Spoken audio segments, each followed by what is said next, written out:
son. Where'd you find this? Buckle up, buttercups. It's time to get down to business. Oh, yeah. It's the Totally Legitimate Business Podcast. Totally legit. All right, folks, we are back here again with another episode of the Totally Legitimate Business Podcast, and back due to popular demand and a necessity to discuss all of the crazy shit that has happened in the disclosure community in the past few weeks. Please welcome back to the show, Mr. Eric Hecker. Thank you, sir. The crowd of applause. That was fantastic. Well played. You know, it's like a live studio audience, but way better. There you go. First of all, how's it been going the past couple weeks? You came out here in October, and we filmed some content that just went live. Since then, you've done a couple other pretty good podcast appearances. Emma Catherine's and the Unity Project, right? Yes, Project Unity with Project Unity. Jay Anderson. Yep. Two great people. I did get to meet Jay face to face, so that's always fantastic to be able to, actually come across folks and find out what they're really like. And I'm actually looking forward to, probably cross paths with Emma at some point. I mean, definitely. Two other great creators that people should check out. Again, I'll have the links in the description, but they're covering seemingly unrelated portions of the conversation that are seemingly more and more related every day the more we learn about them. And I remember even with Project Unity, didn't you guys record a really long one and then something happened? I saw them post about absolutely. It was he had like a catastrophic failure of his laptop, and he was like kind of besides himself how messed up his stuff got, was basically how it was relayed to me. The worst. I'm just texting back and forth to him. He and I have kept in communication. So this was just one of these things. It was just like, what are you going to do? My laptop totally imploded immediately after our interview. That was basically, what he wrote, more or less.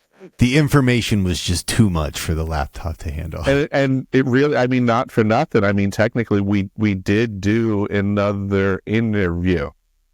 But again, it's just one of the, this is the value of real life conversations like this, is you just never really know what's going to happen. And it's not something that you can just simply replicate. Yeah. But I did like the video that he put out. I loved it. It was like, don't get me wrong, it was a perfectly great conversation. I enjoy engaging with Jay, and it's certainly of value for other people to experience these dialogues. But yeah, I can't sit there and say the second one was the same as the first one. That's why we have, continued conversations in these environments. Is, we all learn new things as we continue to progress through life and our experiences deepen. So whether, you and I communicate now, and then, whether it's a week, 2 weeks, a year, there's always more to continue upon. Well, in that's like the perfect segue. In the spirit of that, we had talked about in great deal on our podcast episode the amount of shenanigans occurring in the disclosure community, and the idea that more people should be readily entertaining what if what I'm hearing is bullshit. And in the past, we had talked about this previously offline, but in the past couple weeks, there's been a bunch of really interesting developments, and I'm kind of excited to see more people being open to the idea of applying some discernment when we're listening to all these fanciful stories.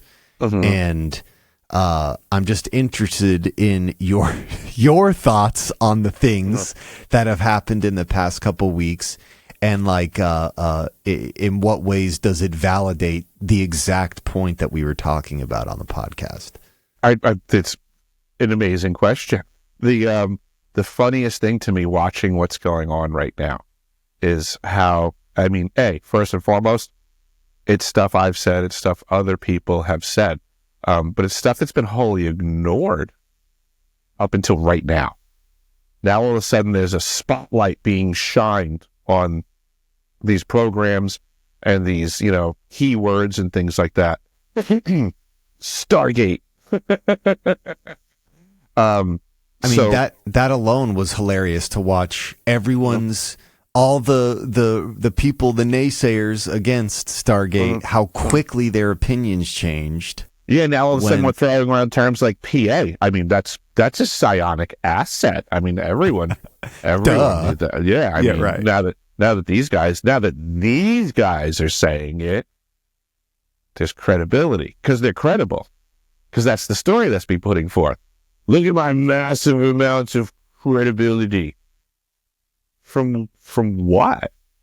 I mean, it's really actually super amazing to me what's happened in the last week or so, because I appreciate that I put in what I believe is a decent amount of effort, at the very least, to be abreast of what's going on in these circles.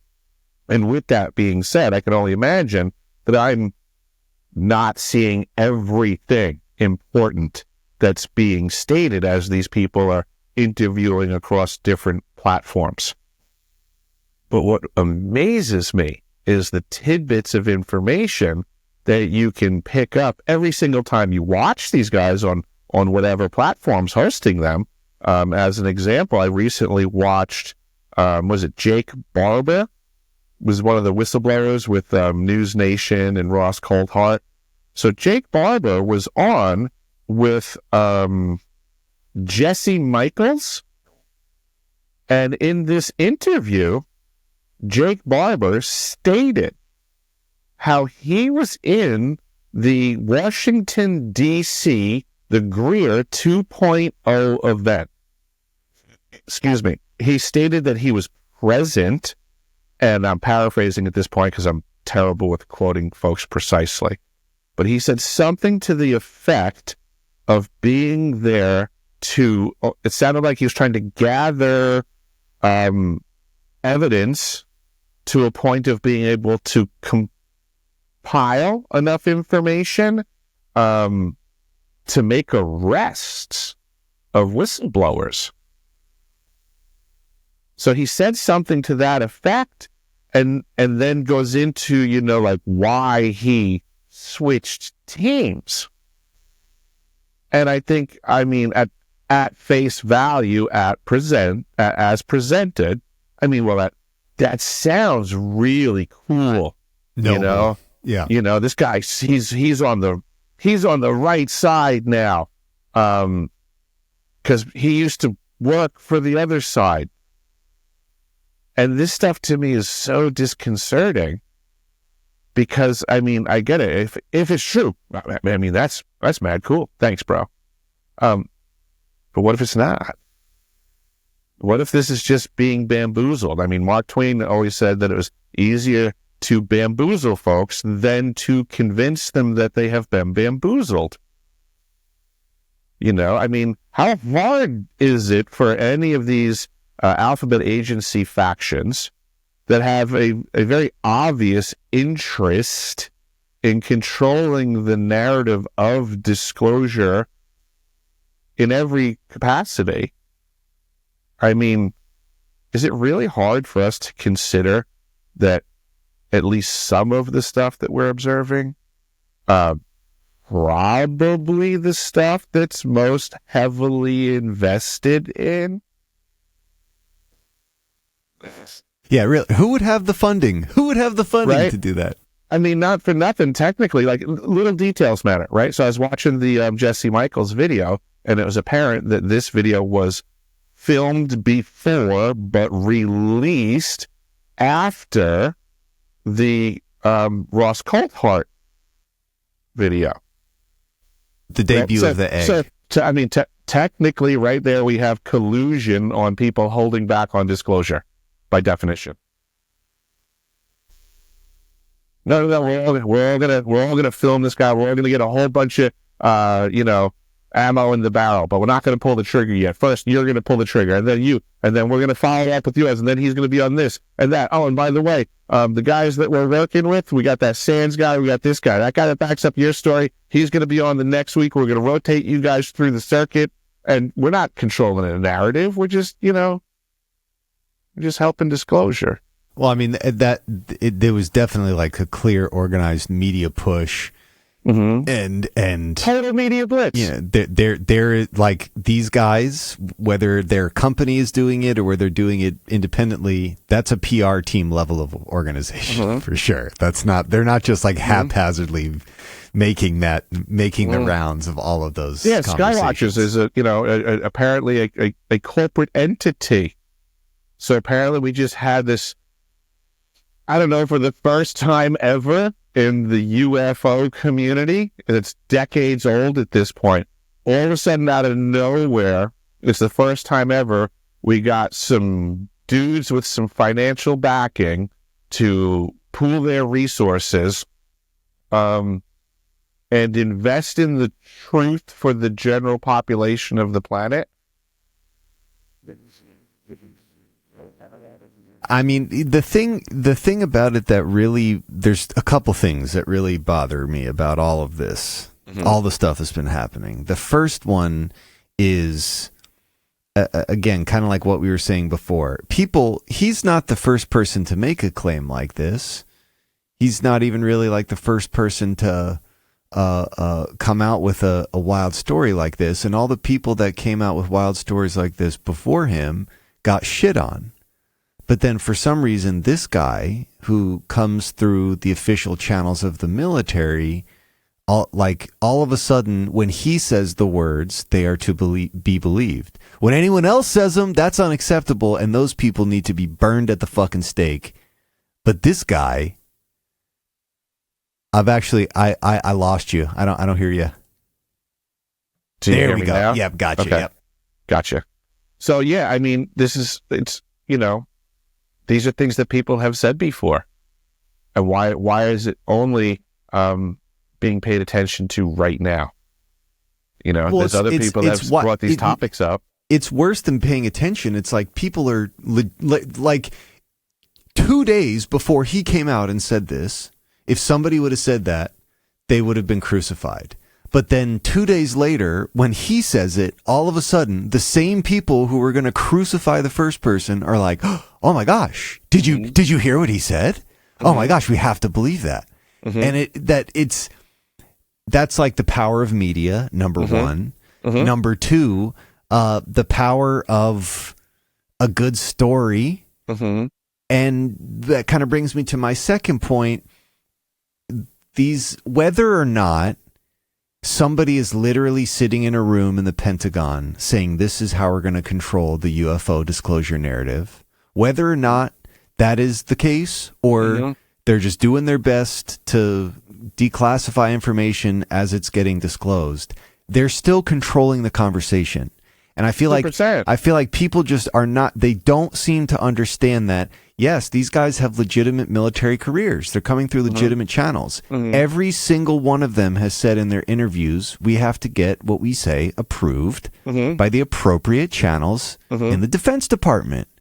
So again, that is a stated fact, and objectively, right there, it means the whole narrative around it is being controlled, but people just don't want to fucking hear that. Barber even stated in his testimony that the group put together a book that they had to send for approval, and it's a fictitious tale about a whistleblower. I mean, so like there's a lot of red flags with this current operation. Yeah. It stinks to me of basically Corey Good 2.0. I believe Corey Good was an operation and was put into the community to get everybody to pay attention to this pillar of the community so that the foundations could be ripped out from under him to pretty much discredit the entire community. I feel like this is what we're about to see, is that we have all of these people, the new whistleblowers, let me clarify, all of the new whistleblowers are all basically putting together a collage, like a quilt, which is their story collectively, that they're all patting each other on the back.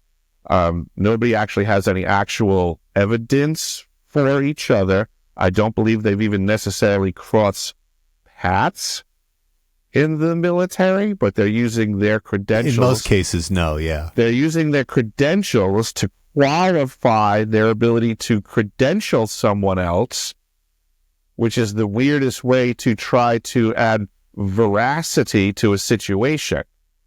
Because it's basically everybody said, I'm a good guy, so trust me, that's a good guy. In court, that's called hearsay. And Fair enough. It's not usually evidence that can even be used in a court case because it's he said, she said. Oh, I know him through this person who knew this person, so he's cool. Got you. That's apparently what I'm witnessing in the disclosure community is a bunch of hearsay, and I really think that we need to get beyond that stuff. But it seems to be a standard tactic in the disclosure communities is you don't really have to give anybody, the meat and potatoes, so to say, just keep pouring the freaking gravy. Oh yeah, this, everything looks fantastic, even though it's a Clockwork Orange. The egg video was a joke. I mean, this is a farce that this can be presented this way, and people even begin to bicker on being bamboozled in such a way. Right. But back to the witnesses, the whistleblowers. I didn't catch anything they said that wasn't said by somebody before them in the community. There was nothing to me that I heard that was an original statement. It was all par for the course, and it seemed to me that what they're trying to do is pretty much commandeer a whole bunch of terms and vernacular and concepts in the community, and they will try to control the narrative of those terms by investing in them the most, and therefore getting, market share and control. And, we'll wind up seeing, over the next couple of years, we'll see the new whistleblowers making the circuit in the, the convention community, which seems to be wholly infiltrated, and a circus. It's booming. It's a circus booming in and of itself. Mm-hmm. Yeah, for me, it's just so annoying because of the fact that just what you're saying, most of this is not new information. None of this is like groundbreaking in comparison to the other million stories in this community that I've heard in the time that I've been looking into it. Mm-hmm. But it just especially pisses me off that now I love the fact that some of this came out and there was a larger community than I've ever witnessed inside Disclosure who was saying, come on, this isn't proof. Like this might be another piece of evidence, but it's not proof. Right. Which I loved. I loved seeing that. But it also really pissed me off that there are so many people who, again, 2 days before the psionic asset story started to take over, they were shitting on anyone who mentioned anything about MKUltra, Stargate, any of the mental component stuff that has been talked about for way, way longer, and in many ways has more like tangible evidence. Like, yes, they were doing this. They were trying to people to get a specific result. They spent millions of dollars doing it. There's documents and everything. But now that somebody comes out and says we're psionic assets who are channeling UFOs, who are summoning UFOs, now everybody's just so inclined to believe it. I don't know. It just pisses me off, man. It really pisses me off. Yeah, to see how easy it is for someone to more or less just like grab the baton, commandeer, so to say. Yeah, commandeer. Yeah, it's controlling the narrative in a literal sense. So now, like, as there's been time that's passed from this, I've ruminated on it a bit, and I'll be interested to get your thoughts here too. But my yes, if we're assuming that it's being hijacked for nefarious intent, it's to tank the credibility of anyone. That what you were saying before, that's 100%. That's the tried and true tactic. Not even necessarily to tank. Let's looking at all possibility. In a way, you can almost you can just outrun them, like back to that baton concept. It's almost like, here I am trying to bring the truth about these programs and how they interconnect, right? It's like they can't. It's like I'm running with the baton trying to get this truth to the people, and it's all of a sudden like they grab the baton from me, and they can invest to stay ahead of me. Does that make sense? Yeah, absolutely. So they commandeer the baton, they control the narrative, and then they start investing in all of those things, but now they also control where it goes. Yeah. You know, I would like to think that I had good intentions and was trying to champion the cause and bring this information to the people appropriately, connecting the dots the right way. I am concerned that these folks that just basically, from my perspective, grabbed the baton. I guess time will tell how noble their motives are. And I am concerned that they're not necessarily who they say they are. And I don't here's the other thing. Why is that unreasonable? Like, why is this hard? Why is this unreasonable for people to do this? And I don't understand it. Why is it unreasonable for us to consider a source? Lest we presume everybody out there is just doing good all the time. Right. Which we know to not be the case. We know that humans are humans, and especially humans with this deep a tie to a specific group of humans in the intelligence community, that their whole thing is to lie and create this air of confusion. Every dollar that went through USAID pretty much proves that I'm right, that bad people will do bad things when the opportunity presents itself. Yeah. Yeah, I mean, that is just tried and true. And you know, what makes somebody who's prepared to go arrest whistleblowers, what makes a person like that within an hour change their mind to say, now I'm not going to do that. Now I'm going to find out who is making me do this and why they're making me do it and stop them. I don't know. Like you were saying, this is stuff that they have said. I'm just listening to what they said. Exactly. Yeah, I'm just listening to what they said too. Totally. So now put yourself in my shoes, right? Like, I was watching that video, okay? I'm hearing these words come out of his mouth, and I was thinking to myself, I apparently had no idea what I was surrounded by at the time. Well, because he's, for listeners' clarity, he's speaking about going to the event that you disclosed at, right? Yes. Yeah. He was stating that he was there he was stating that he was there in some federal agency capacity to do more recon and potentially arrests. So these are the people that are now at the podium stating, no, I am a champion for disclosure. They're doing the same job, but in a more tactically practical way. Practically tactical, which, you know, I mean, or you're just doing your job. I mean, do CIA agents go into other countries and try and infiltrate and tell all of their plans, or do they come up with a cover story? Right. And then burn their documents and never tell anyone the true stuff. Right. I mean, so if these agencies were allowed to work on American soil, wouldn't they be pretty much following the same formats, processes, modus operandi of how they function, doing the exact same job in other places? Oh, and by the way, let me remove that if, because there was that whole NDAA that got signed that allows for the federal government to subsidize the news. Oh my God, they're allowed to invest into the news stream. Would that be like podcasters? Yeah. Would that be an alien convention held annually in California? It would be whatever is the most appropriate platform to get whatever that message is out. And for this topic, podcasters and UFO conventions would rank at the top of the list. I wonder how many people realize that there's a large percentage of the people that are in these, like the television shows, Alaska Triangle,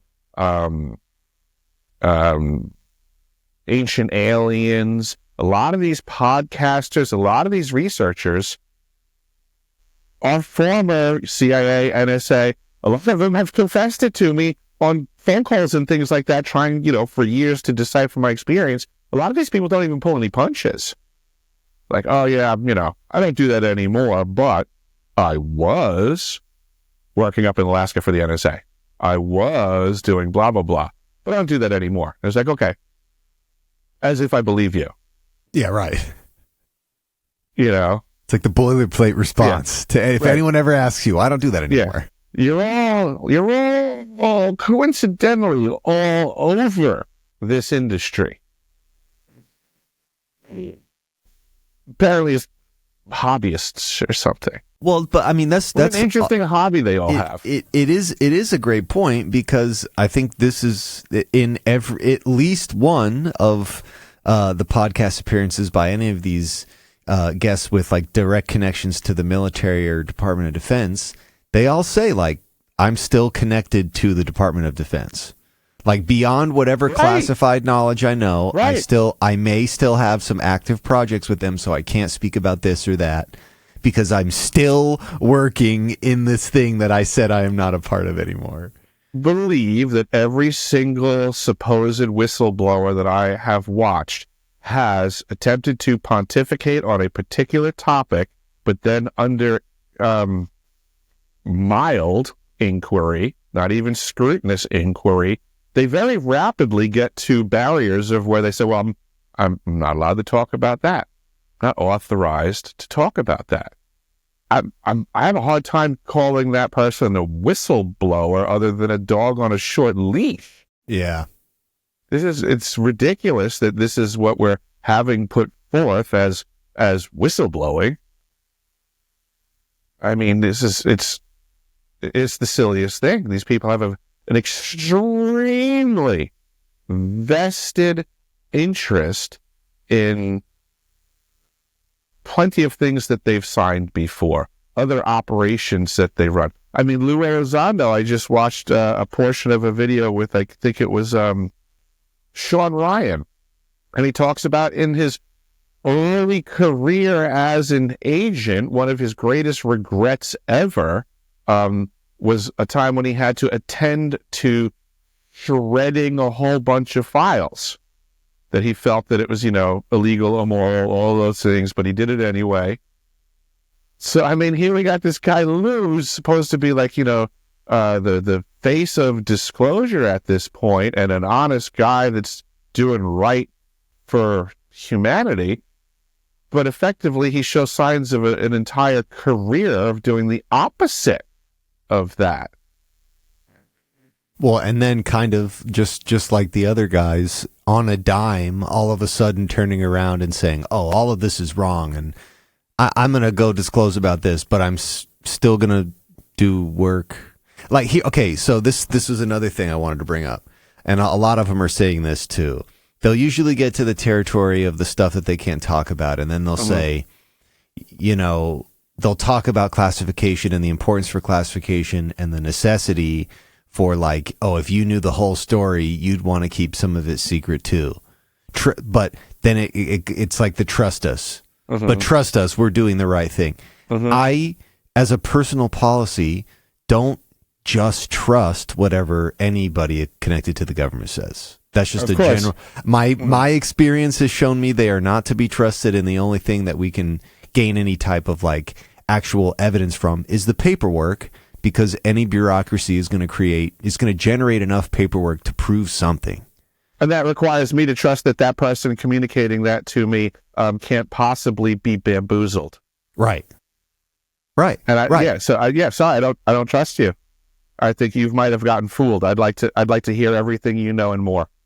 Well, and again, like this isn't even any, like, it sounds like we're shitting on these people, and we're not, in the sense that, well, well, that's fair. Punches, yeah, that's fair. I think there's a high probability that they're feds doing fed work. Yeah, and again, like that, which is even anti-disclosure in my book. It 100% is.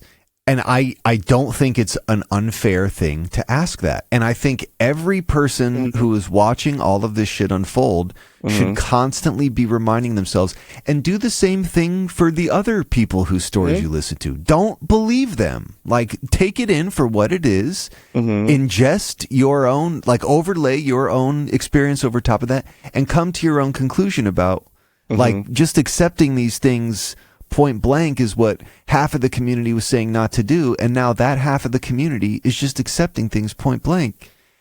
I'm not being simple about this. It's a bit complex, and the proof in the pudding here is that I'm not saying what they're saying is wrong. So remember that part. Like, I believe the stories that they're telling are true stories, which are profound information for the audience to absorb. The thing I'm thumbing my nose at is I don't believe that these stories belong to these gentlemen. I think that's just like, so in my brain, listening to Barber give his testimony to Jesse Michaels, I'm sitting there and I'm going, holy cow. So it appears to me, because he said they were working with Arrow. I went to testify to Arrow. I went and testified to the Senate Intelligence Committee. It seems to me like they were doing a whole bunch of gathering intel to train up this crew. These are the stories that you need to become familiar with. And now all of a sudden it's like a scene out of Reservoir Dogs. They're all practicing their stories and they're getting their details down. And they got to get, ready to, be able to answer stuff under scrutiny. And to me, I'm just seeing this as standard practices. That's basic, and watching them go through the motions as they give testimony over here on this podcast. They give testimony over here on this podcast. And you can watch the times where they do really well with keeping their story together. And then you can also watch times where they fumble really hard on their own information, which to me is the big red flag, because if it was genuine, that faux pas would never have occurred. Yeah. But certain things are forgivable, when people are speaking and they misspeak. I mean, certain things are understandable. It happens, we're not perfect. But then there's certain aspects of a story that if it were legitimate, you don't get that part wrong. Yeah. One of the people that I saw do that was Jason Sands. And he was discussing how in his encounter, whatever this creature was that he came across, basically asked him for like a material or resource. And as he was telling the story, this was Jason Sands himself telling the story, he said that they had asked him for Trentium. And now, in real time with the hosts, they were like, Trentium, I never heard of that. What is Trentium? And they're like kind of continuing the dialogue, but like trying to get at like, well, what do you mean by Trentium? This is a weird word.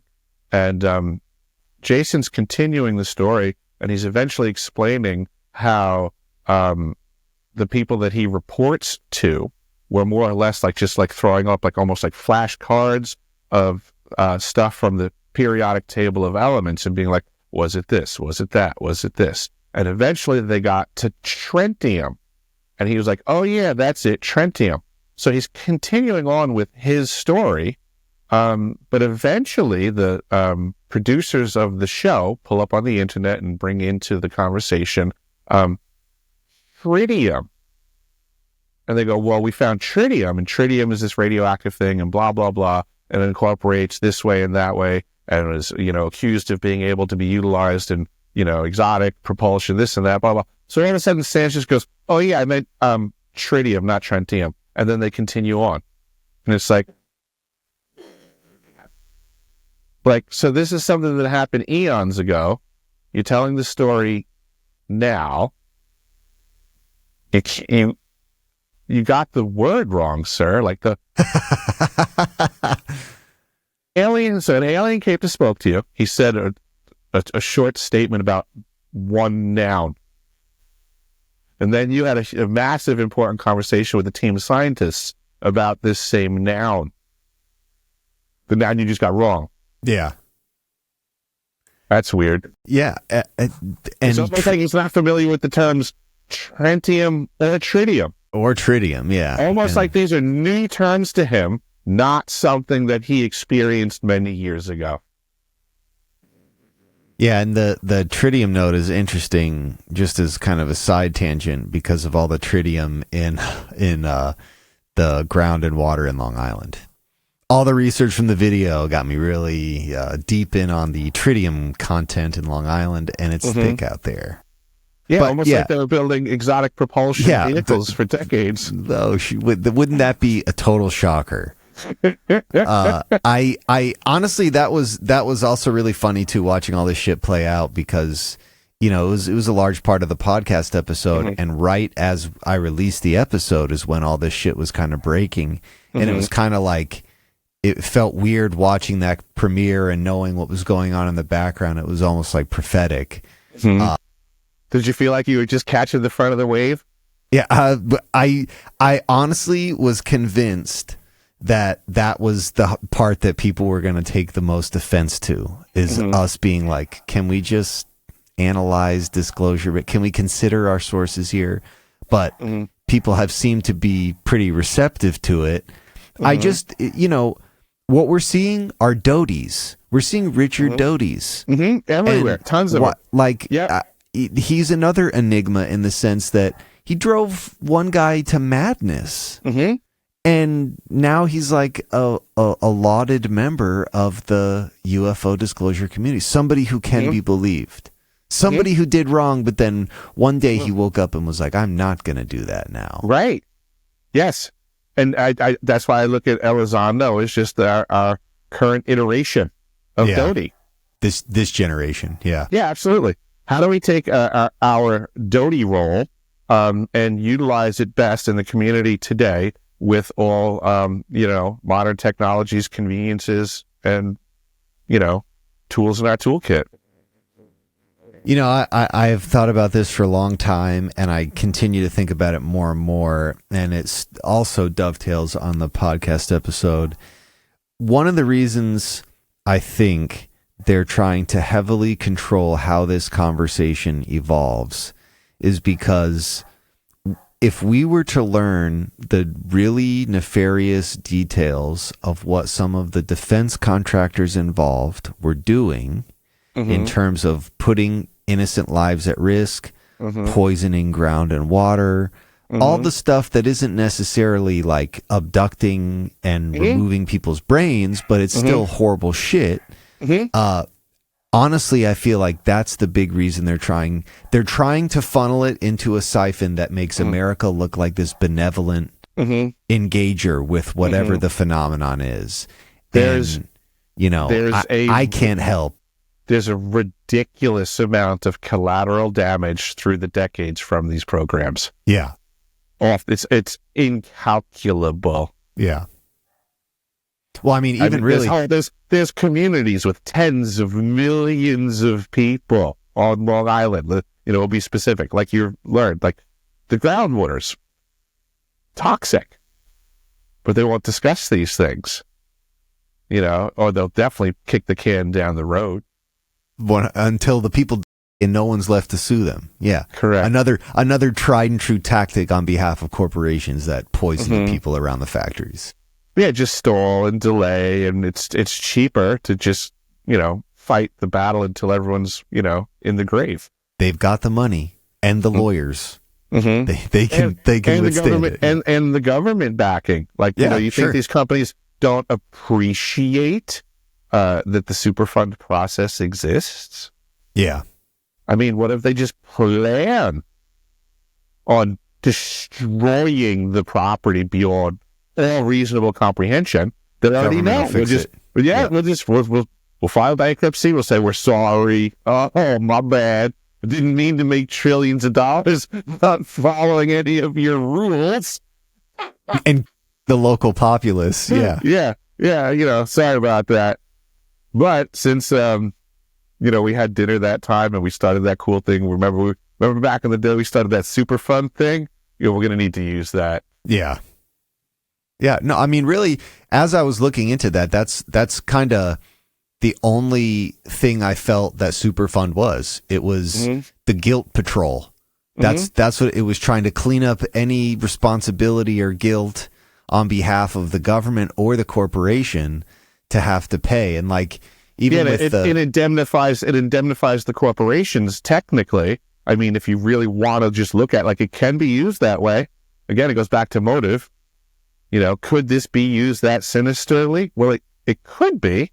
Yeah. Now we just have to question the motives and morals of everyone using the system. Yeah, that one, looking into all that shit makes me feel super confident that a lot of the reason they're trying to control the narrative is because when the public finds out how reckless they were being with exotic propulsion technology or exotic power weapons, like when the people really understand that, that's what they're going to be pissed at. They're not even going to give a fuck that there are aliens. They'll be like, "Oh, cool. We figured, but oh, cool." What they would be concerned about is the wanton poisoning from them experimenting with these things around people and at the expense of human life. There's an area on Long Island that was discovered to be a major cancer cluster. A lot of research was done, all the standard bureaucracy and red tape, but regardless, things moved forwards. They eventually found out that some of the commercial property right near the residential neighborhood, and this is what they were told that it wound up being, it was a top secret nuclear fuel rod assembly plant where even the employees weren't even told what it was that they were working on. They were being lied to, and their health got decimated, but then just because of the area, I believe it was near West John Street and Caniac Rock Road. Trying to see if I can find a news article about it. Everything just keeps coming up Shoreham, but that may have been what they were making the rods for. Way further east. But yeah, Caniac Rock Road, Westbury, Long Island area off West John Street was a cancer cluster. And now they made it like a municipal vehicles parking area.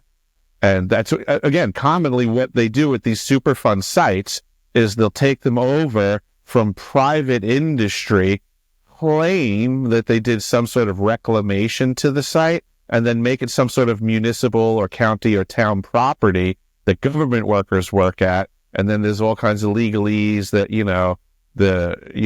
those people don't have to be informed, and there's waivers and things like that. Okay, I found something. Cancer-causing pollutants found in Westbury Water District.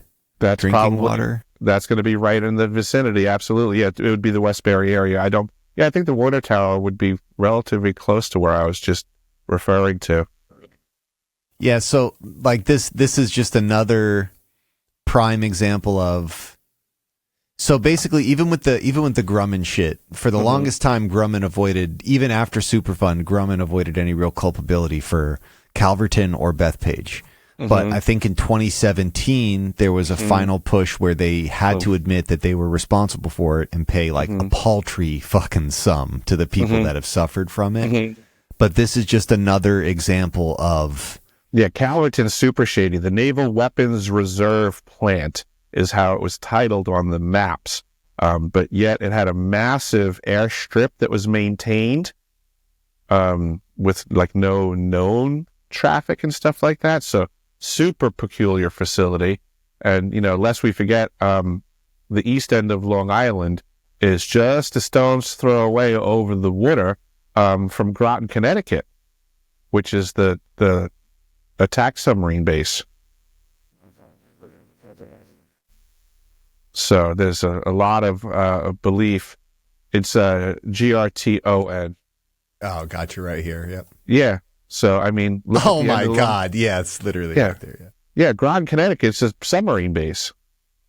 And you put, look where Montauk is for that. And, we were talking about there are, a lot of German submarine activities in Montauk during and before World War II. So this is all in proximity. Well, and even when we were driving around Long Island, we saw that sign that was like, build subs.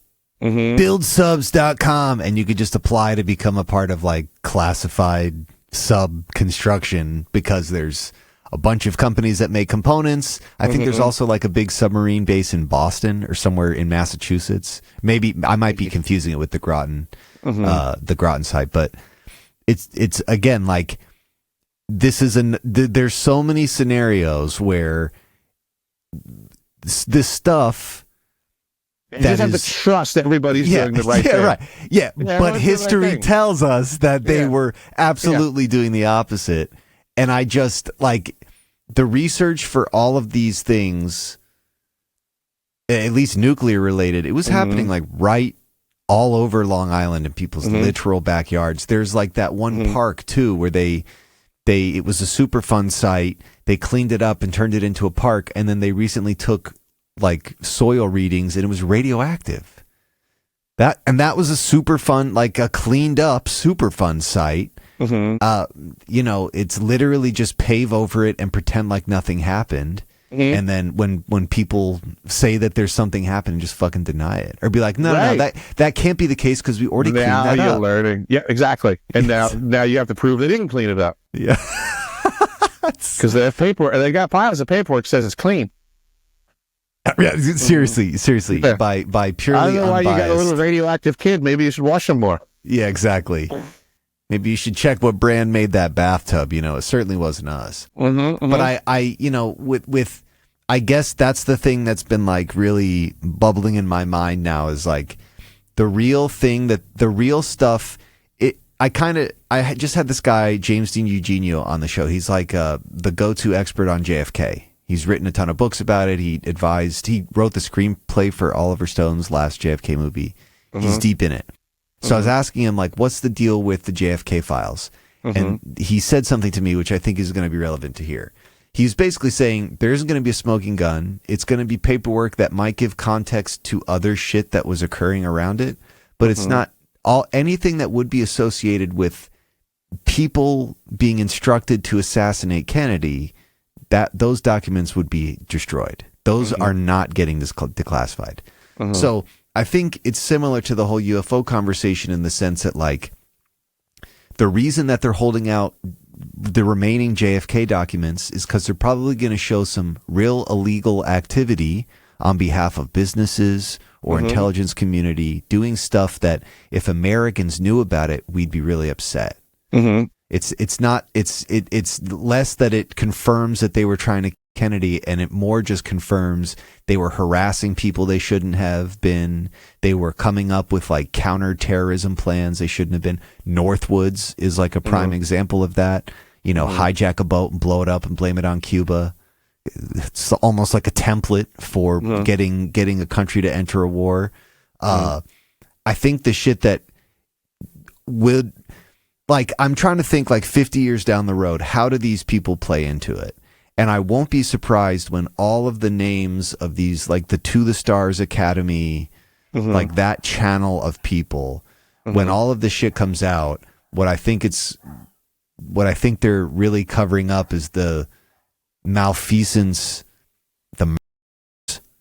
the real dirty business that the defense contractors have engaged in, not the government. The defense contractors had engaged in, but they were basically being told by the government, it's fine. Yeah, this is so secret. Yeah, government agents would take care of the things that they could and what they were allowed to get their hands dirty on, but then they would subcontract out and have, relationships.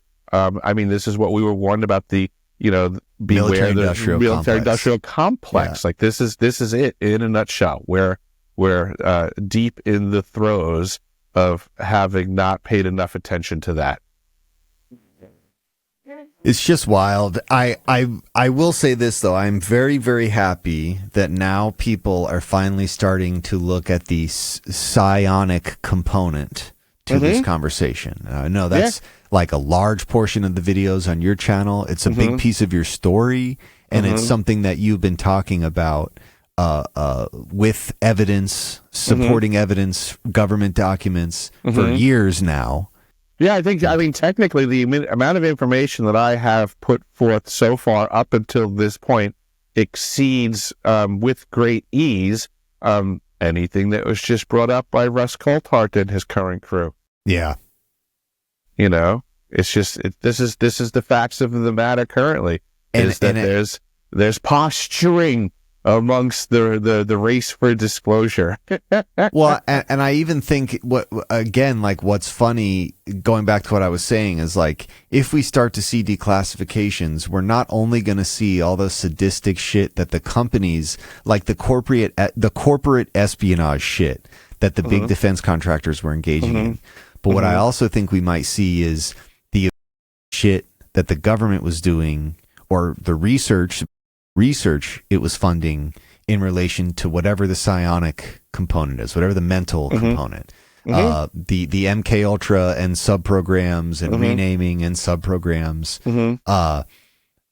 That, again, like, the documents that do exist are horrifying, but the more that comes out about it, it's like, oh, this is why they don't want to talk about it, because they uncovered some crazy thing.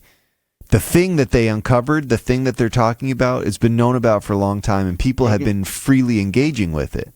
Yeah, what they don't want to talk about is how they were warrantlessly people, in some cases like mental patients, confined to a mental hospital, or prisoners. And that's, again, like, that's the kind of shit where the general citizen hears about it, they're going to hate what the government did. They're just not going to like it. And that was back when they were in the research and development stages. Right. Now we're in... Who knows what it's evolved to. Yeah. We are in full battlefield implementation currently, where we, the people of the planet, are just suffering in the crossfire of the many factions that have monopolized these technologies and are using them against each other. Not even necessarily, looking to directly impact us as if it's a personal thing. I mean, were there people in the Hawaiian fires? Yeah. Were there people in the California fires? Sure. Was it a personal vendetta against those people? Absolutely not. But they sure seem to have some prime real estate. And we're seeing kind of the same thing happen in California too. That was proposed with Hawaii. Could it not just be a simple corporate decision? I mean, we have the capacity. It's at our fingertips. Do we do who wants to do a burn this weekend? I mean, how much money we can make if we just kind of, We can finally build that train. Build that train. Yeah, I mean, free of all that land. Less people think that there aren't bad people working together for their interests. That's a thing that I always try and bring up with people. I'm pretty sure this is a George Carlin quote, but you don't have to organize a formal conspiracy for like interests to align, right? So it doesn't mean that these people are in a room making these decisions, but like you're saying, from a corporate perspective, is this good for the shareholders? Well, we already know corporations will literally do anything, including fucking over their customers and employees to maximize profits for shareholders, including poisoning people. There are literally dozens of huge cases. Many have had movies made about them where corporations were knowingly doing something that was deliberately harming a very large group of people, and begrudgingly they had to go to court and lost and had to pay. And those are just the ones where the people won. There's tons of situations where they couldn't even file a lawsuit against the corporation and definitely didn't have the wherewithal to win it.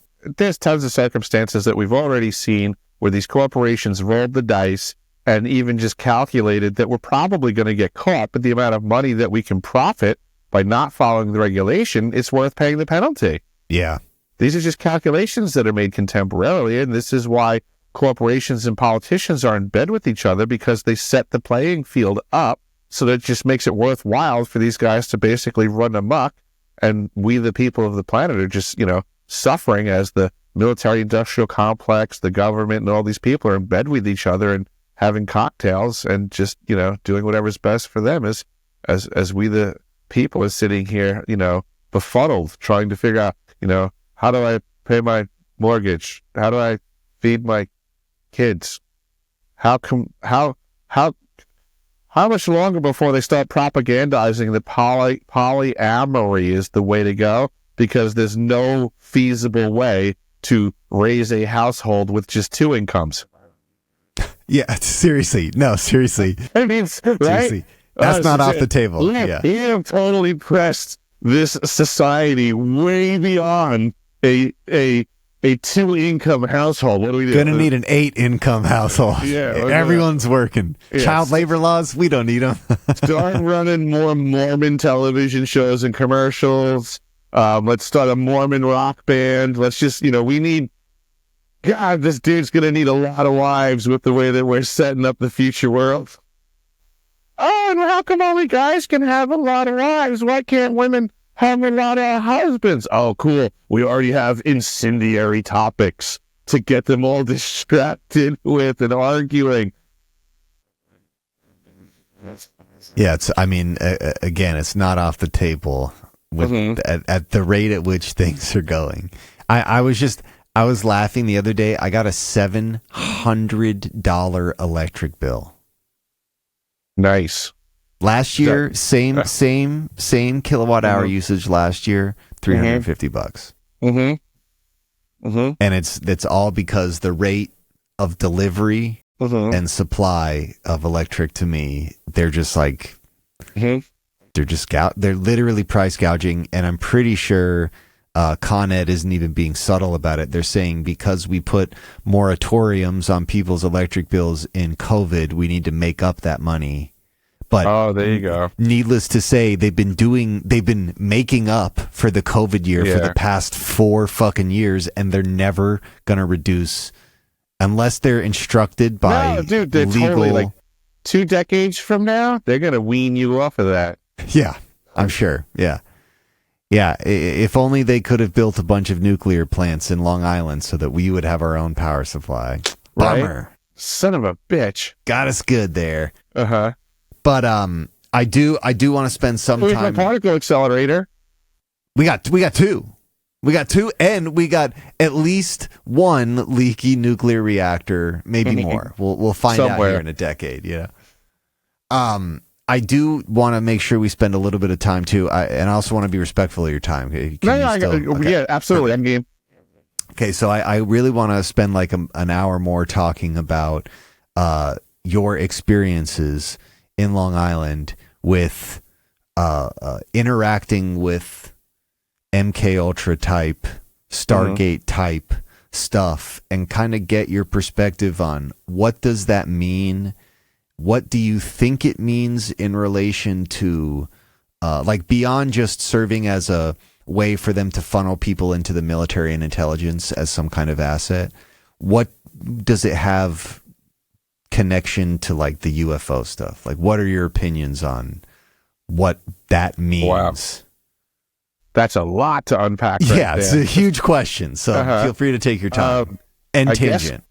Right. I guess I would start on that one with, where was I going? It was it was on the front end of the question, but now I lost my place on it. What is the point of these things, not only as to serve, beyond serving as a feeder of obedient, compliant individuals into intelligence? That was the first part. Okay. So I guess on that note, I was just talking to a friend of mine about this, and I've mentioned before on many platforms, right? Like, I believe most, if not all, children are going through some sort of processing.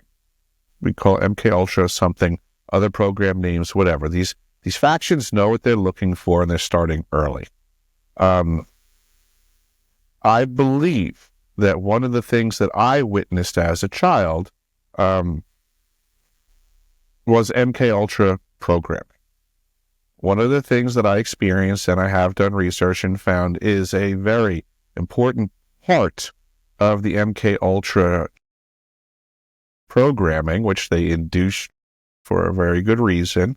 But right now, the idea of inducement comes from simply presenting the consciousness, right? Because we're all learning the consciousness matters more than we were previously told.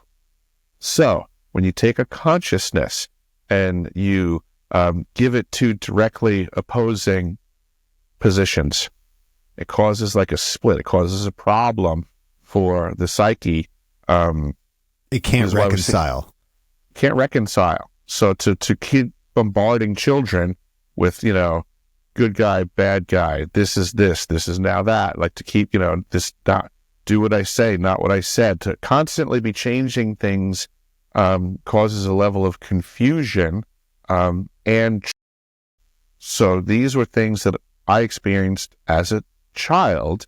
And what I'm looking at contemporarily is now, now that I have an understanding of how these programs work, what the outcome is, it's my belief that what I'm witnessing around me in society is like a massive MKUltra situation, because in the mass media, the alternative media, everything we see is about these polarized opposite positions, and you have to be this or you have to be that. And did you hear about this? And oh, what do you think about that? None of these things have a bearing on anybody's life. Doesn't really matter. In your day-to-day operations, you're not required to have a position. You don't need an opinion. But in the practical reality of what we're observing is they need to keep trying to apply the confusing tactic, the move of the brush, so to say.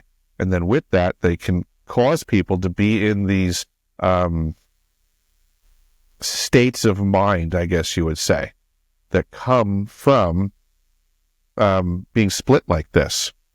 It's kind of like setting the playing field almost, Before the big game, you send the guys out to mow the field. You trim everything up, you get everything appropriate, and if you're going to want to play the game, you got to set things up appropriately. And step one, basically, is, cause a lot of confusion through constantly changing opposites. Well, and even like this is something that I've tried to explain to people for my whole life. Even as a kid, I could see this. Everything's black or white. Everything's dualistic. You're either this, you're with us, or you're against us. Yeah, and you got to pick a side. That's like that. It in itself, that is a well-documented, simple control tactic from well back before America. America did not come up with that idea. They've just been able to form it into the new infrastructure of control, which is the prison of screens that we occupy. Like, as a kid, I would recognize it the most when I was driving down the main thoroughfare of a town. Wow, all these signs on either side of the road. Come Burger King, come to McDonald's, come to this doctor, over that doctor. Shop at Best Buy, don't shop at Circus City. I could recognize that it was all just vying for my attention and ultimately hoping that I would bug my parents to go buy me something. And, that it would work on them too, so I wouldn't even have to bug them. They just want to go there and buy me something or buy themselves something. But now the mechanism has gotten so pervasive, it's everywhere. We can't escape the screens. They again, like this doesn't have to be nefarious if like interests align. If it makes sense to maximize profits, to invest in advertising, companies are going to do that. And then if other companies create an infrastructure to keep our attention as much within 24 hours as they can, they don't realize they're destroying the human experience. They're just trying to maximize profits. But they don't necessarily mind if humanity or the human experience is destroyed in the process. I mean, you and I have discussed before that the McDonald's Corporation was investing in the technology dreams, right? Yeah. To put it. So we're literally just talking about you driving around with your parents and the McDonald's, propaganda working on you. Well, now let's just add to the mix that it's in your dreamscape. I mean, who is thinking of these things? Like, if we presume that they're all super noble, we'll hip, hip, hooray.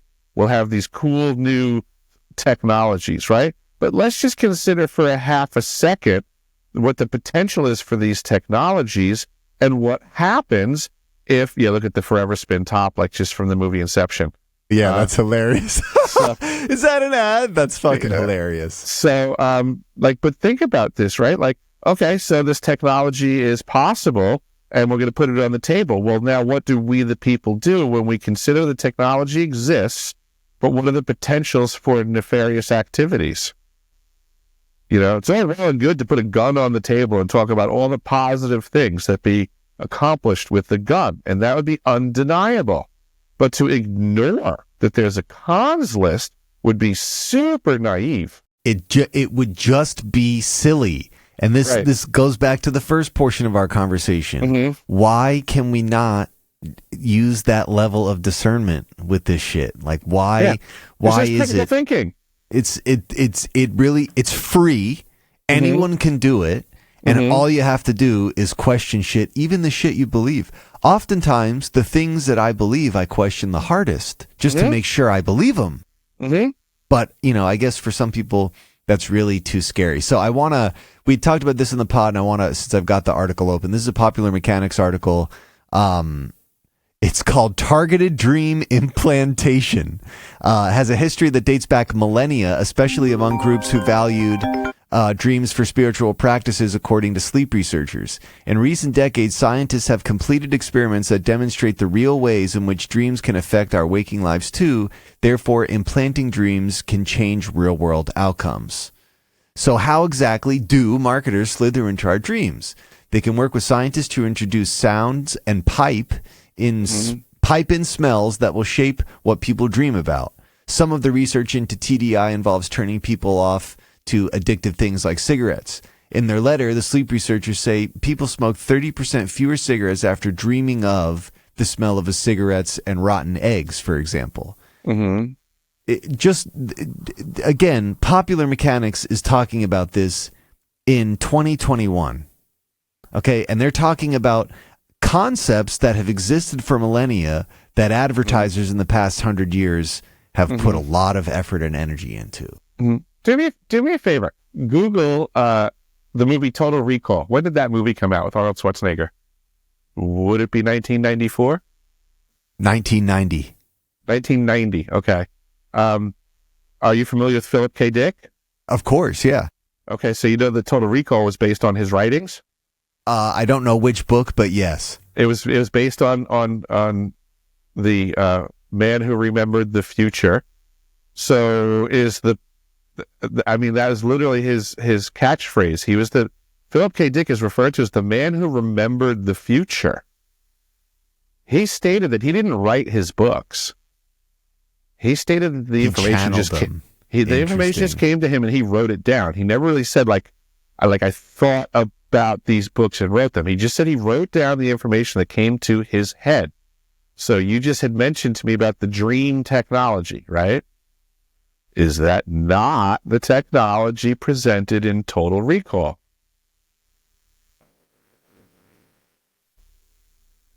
Was Philip K. Dick just once again ahead of the curve?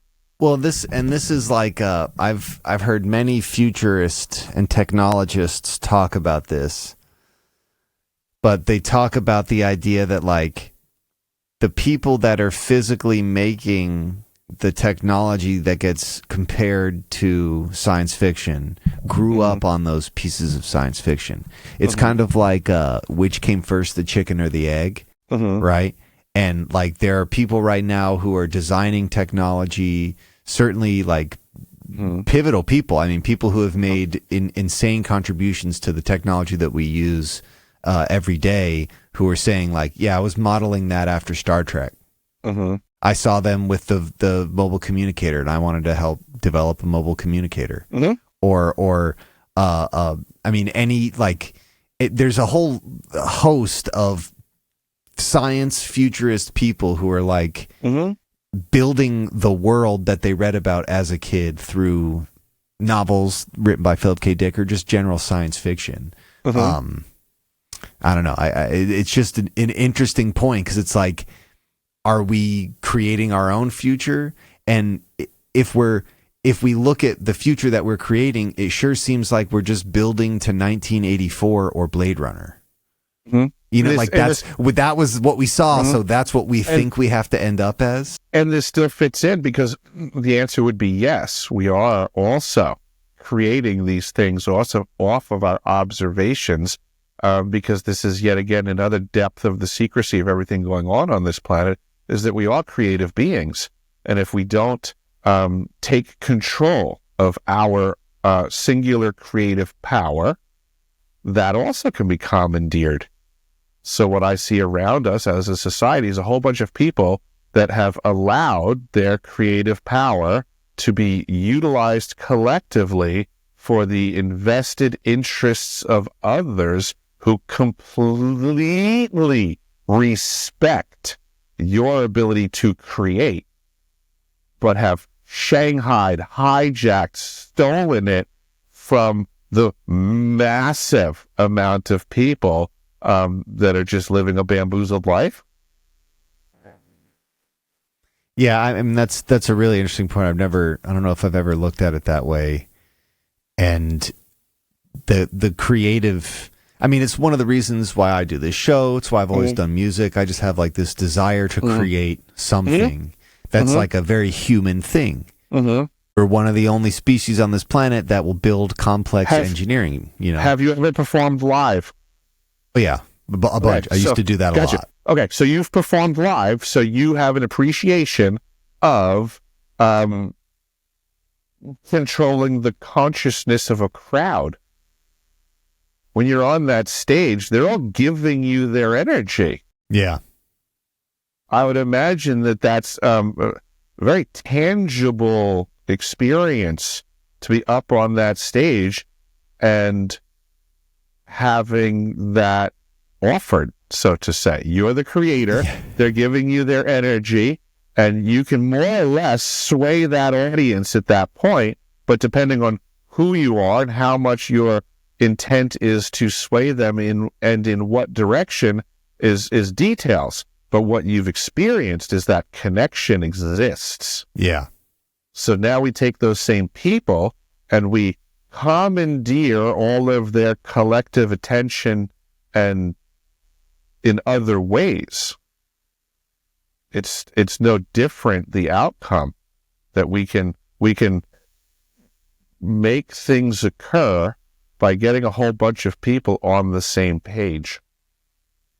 Even just like the God complex that people get from playing on stage, like a lot of artists suffer from that. And in many cases, it's the artist's demise. They become so blood drunk with the idea that they're in control of all of their minions that it destroys them. It eats them. Such type stuff. Yeah. Well, I mean, and there would be sociopathic or maybe psychopathic tendencies. Cult of personality? Yeah, something like that. Like it would be the same personality types that make a person pursue politics. Like it wouldn't shock me if there was a ton of overlap there. Yeah, and that would be, just another circumstance where we can see individuals who understand, respect, and wield the power of programming and manipulation of the masses to score their singular personal creativity and take advantage of it. Yeah, it's I mean, that to me, like, exercising your creativity as a human, like, I think it's people's duty to figure out what in life makes you feel like you're exercising that thing and then to exercise it freely.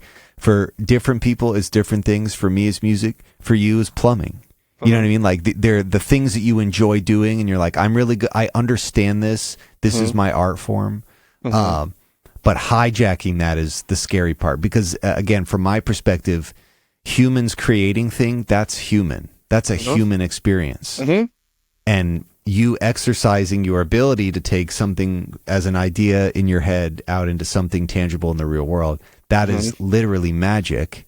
And if somebody tries to hijack that, anything is possible, and it's not going to be for your whatever it is, however they're using your creative ability is not going to be to your benefit. Some can reduce this down to the great biblical debate of good and evil right here.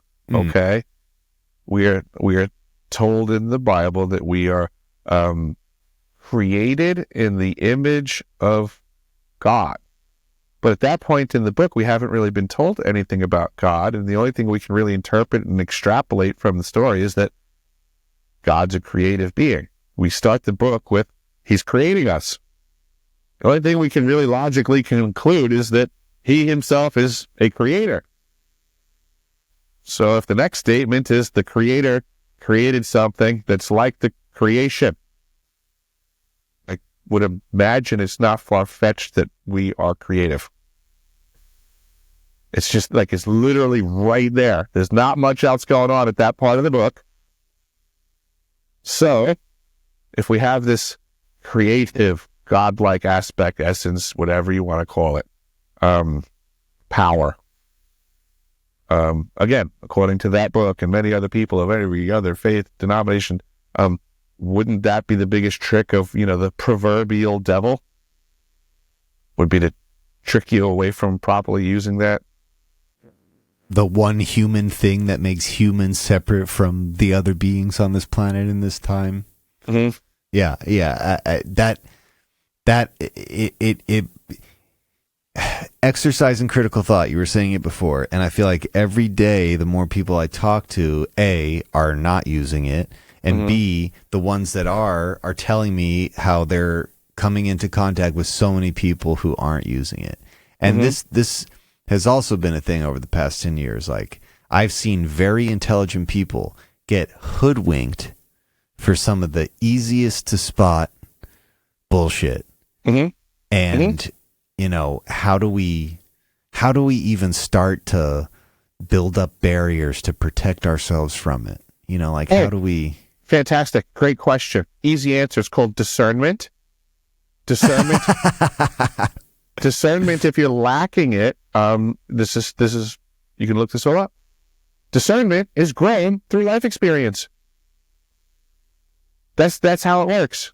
You become exposed to things, you engage with people, you have a depth of life experience, and you gain discernment, synonymous with like wisdom, from living life and doing. Obviously, you can suffer a lack of discernment by not having engaged life enough, not having had enough experiences to maintain a good level of discernment. And look at the society around us right now. Does it actively provide an environment that allows for everybody to be engaged, experiencing, learning, growing, discerning, getting wiser, or are we being separated from each other, having less experiences in life, less engagement with each other, less figuring things out? So it looks to me like the society is trying to keep everybody from having discernment while making them think they have the faculties for discernment, because Googling something is the same as doing it, right? Yeah, exactly. I Googled surfing. Let me tell you all about surfing, because I have such a depth of experience and the amount of discernment I now have about the seas, the tides. I mean, come on. We're at levels right now where people will talk about stuff now like there's some professional on the topic, and they've never even met anybody in their life that's done it. It's like, it's like I said earlier with the sea of options that get put around us for people to have an opinion on. I mean, there's so many things that, like, right off the bat, like, why would you even throw your 2 cents in on that? Have you ever done it? Did the person talking about it do it? Like, you're going to go up with your zero experience against their lifelong mission of, but we'll have people nowadays that are like, I understand you've been doing this for 30 years, but I just pulled up this link that says you're wrong. Yeah, like, Reddit, this Reddit thread says, you're kidding me with this stuff nowadays. Well, I mean, your disclosure is kind of a fun little sub-analysis of that, because there were so many people that all of a sudden had an opinion on Antarctica. Mm-hmm. And it's like, well, how can we trust that? How can we trust he went there? It's like flat Earth, dude. It's like flat Earth. It's like, okay, you asked me a question. How can we prove that? Well, how do we know he went there? Well, he's got videos. There's a whole serious documentation of his experiences down there. Have you been there? Right. Oh, okay. Well, then I have to weigh. I have to consider the source who's asking me this question. Yeah, technically, what qualifies somebody to be a critic of me? Yeah, right. What is that? Right. If I've been to the moon, and some guy who hasn't been to the moon was like, yeah, well, come on.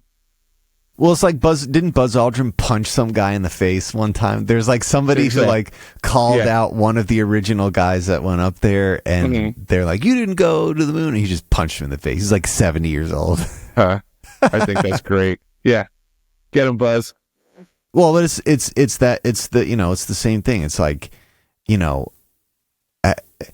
how you're asking me to question this source that can verify an experience when you have no experience that even comes close to any of the experiences that you're scrutinizing. That to me is like a component of internet madness that is like unique to these times. But yeah, you're right. Everyone who can fucking use Google thinks they're an educated scholar on it. And people aren't afraid to say shit when they don't have to do it face to face. That's like the keyboard warrior thing. Like that's a whole component of modern existence that is we're like watching humanity cannibalize itself, at least from like the social perspective.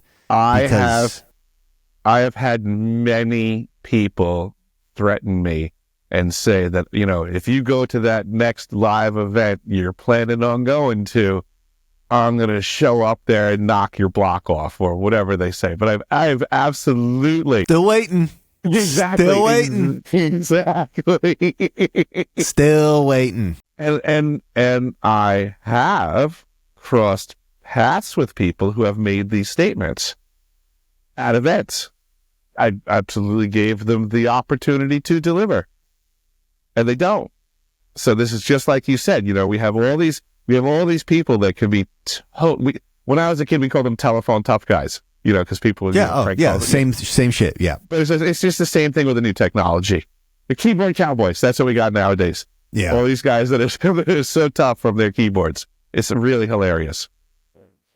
Well, but the other like funny thing is like sometimes, especially when I see a good comment thread where people are like really going back and forth about something like this, I always love to go to people's profiles. And it always happens to be almost certainly a bot account or an account of somebody who is just like not even an authority on anything.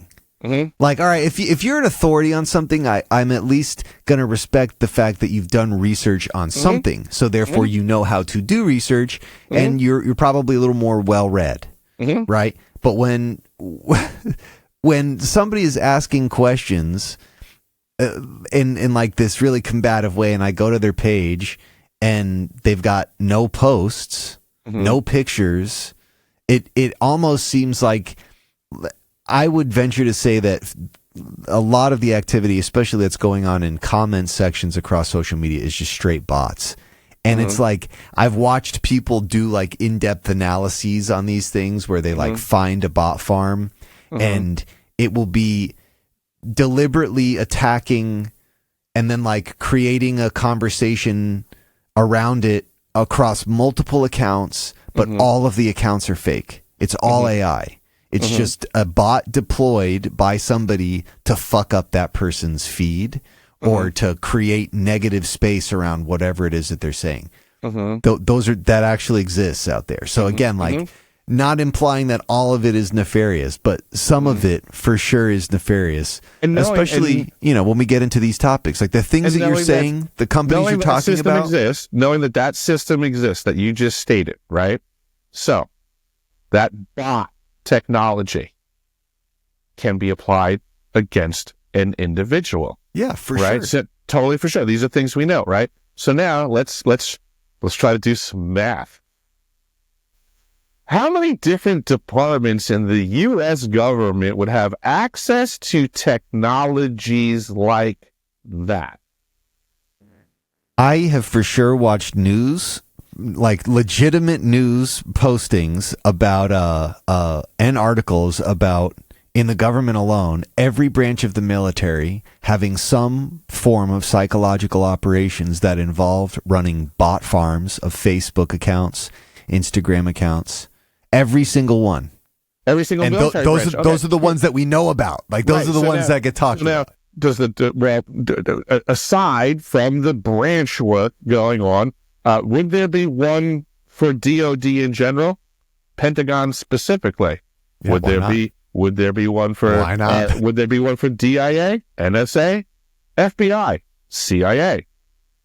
The other 7 forms of the CIA that we don't get to know the names of. What about them? Right, exactly. You know, there's other intelligence agencies we don't even discuss. What about the NRO? So all of these potential factions, could they have bot farms on, I don't know, at least one person? Maybe they got 100 people that they're interested in. Maybe 1,000 per department. You know, what if it's not just that they're going after a person? What if each of these factions, what if multiple factions have bots on a single person? What if each faction just wants to control the narrative on a particular topic that they're heavily invested in? Do they just simply go after individuals, or do they try to blanket the playing field with all their own propaganda to control the narrative? What if they step up a content creator or two, or a dozen? Yeah, you know, no, I mean, what really. if they say we need some whistleblowers that say the stuff that we say, and then we'll run them in the circuit of podcasters that we've manufactured, because we have this group over here that's supposed to represent this faction, and then we have this group over here, so that covers all of these bases, and then that covers all of our margins. So effectively, you know, we'll just do a little narrative control. Dude, people are just so fucking easy to buy into it. Like, people are so anymore like, oh my gosh, this post got X likes. Oh, it must be legitimate. Oh, this got so many shares. It must be like really incendiary. Like we're so reactive. And if you start going and checking the accounts that liked it, it's not going to shock me if most of those counts are fucking bots. Like there's the whole dead internet theory that like all of the internet, most of the internet is that. Most of the internet is just bots and creating an entertainment for you in some type of social media circle, but it's like not real people on their accounts monitoring.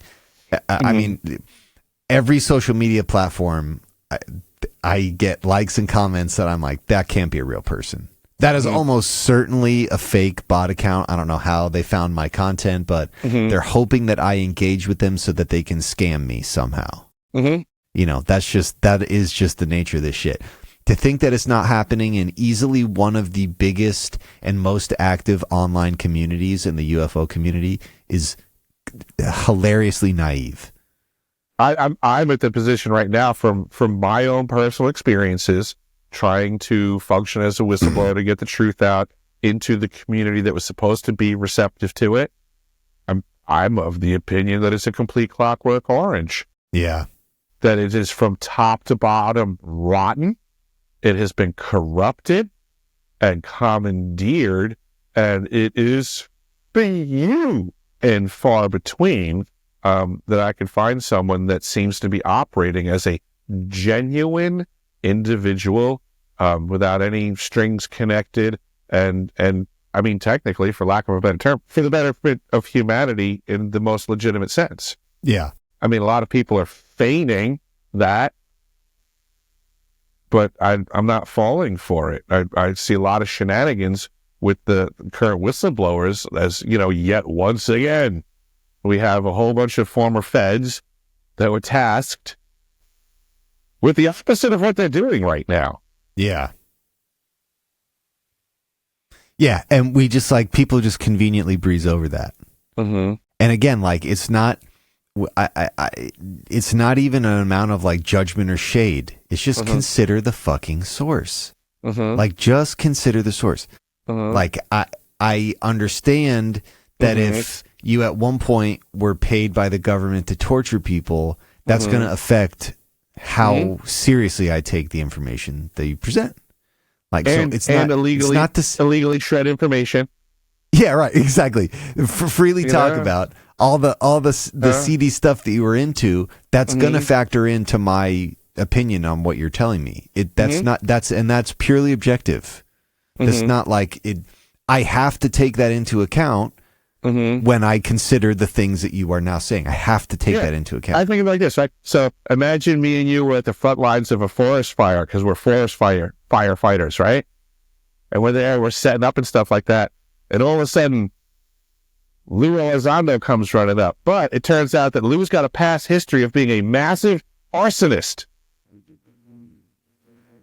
And he's got a big smile on. He's like, "Hey guys, I'm totally here to help. I'm here to help. I'm totally here to help. Don't let my past skew what's going on right now. I'm so anti-fire. You have no idea." I mean, you would certainly pause and be like, "What is the? Let me just think about right now. Let me just think about this for a second. Maybe he can hold the hose, but we're not going to put. You know what I mean? Like maybe he can help. It's possible this guy's here to help. Consider. But let's just be super cautious and keep this guy really short. Like you're going to have to deliver, bro. Like you're going to. Yeah, you're already working against it. You're going to need to really bring it for us to. Yeah. I mean, and again, like that. I understand that that's unique. That I haven't met a lot of people in my life who behave that way toward everything, much less politics and anymore. Like people have become so emotionally attached to their political or national identity that. This is to me, this is the real scary territory, because if we're not going to fucking scrutinize the behaviors of all of the people in control, just like you're saying, we can't assume they're not looking out for us. They're not looking out. They're looking out in terms of the American government. And this applies to any of the guys that have come forward. They're all still full. Like, I believe in America. I believe in, retaining the solidity of the Constitution. I love this place. But what I also hear from that is I will do anything to protect the continuity of government, even if that means stepping on the people. That's what I hear. And again, that's just based on my experience watching. What I'm hearing is that they're for disclosure second and national security first. Yeah, absolutely. That is being on the wrong. That has been the problem. Team's perspective the entire time. That's what gets us here. Is a whole bunch of people agreeing that disclosure means less than national security, and these people are literally singing that same song. I find that not trustworthy. Well, and again, it's not to say that they won't tell the truth about some things, but we have to consider the backstory. We have to consider the context. Which is the exact same way they function when they're dealing with our enemies. Yeah, no, 100%. Lest we forget, like they're just simply the 100%. Exact same tactics that our agents, factions, operate, whatever you want to call it. These are the techniques they use very functionally against their enemies. Now we have to ask ourselves, why are our special operators and our factions, why are they utilizing the same techniques that they use on our enemies on us? Well, one could infer that we're kind of the enemy. And to some extent, uninitiated American citizens are the enemy because we're not entrusted with the secret information, and at least from what these guys have said, we shouldn't be entrusted with that information because we can't handle it. I think that's the other component of this, is like the gaslighty component, right? I know these things, these secrets, they're so horrible that if you knew them, you wouldn't be able to function. How the fuck do you know that? I haven't heard it. You're only going to be able to really know that unless I hear it. And Trump even made statements to this point. Trump even made statements to this effect. Oh, that it's classified, and if people knew... Yeah, if people knew what I knew, you wouldn't release it either. Well, I'll tell you what, since, everybody's saying that it should be released, I mean, we should be anticipating some really wild stuff, and if it's very benign and bland, it just, once again, shows that, we're being placated and pacified, and, getting these limited hangout ridiculous egg videos. I mean, give me a break. Now, I don't know, I didn't look into this or how it's like actually connected to, or if it is connected to Jake Barber's thing, but the other egg thing that emerged right around the same time was like pictures and shit on Reddit. I don't know if you saw any of those. I'll see if I can find them. Garbage. I did see some stuff like that. It was total, this is nonsense. See if I can just pull it up so that people can see what we're talking about. Oh yeah, here it is. Yeah, I mean, one of the things, there's a lot of stuff that I could say that I have reason, right? So I was listening to Baker talk about this payload of the egg, and he was talking about how, sometimes they give him information on the weight, sometimes they don't, blah, blah, blah.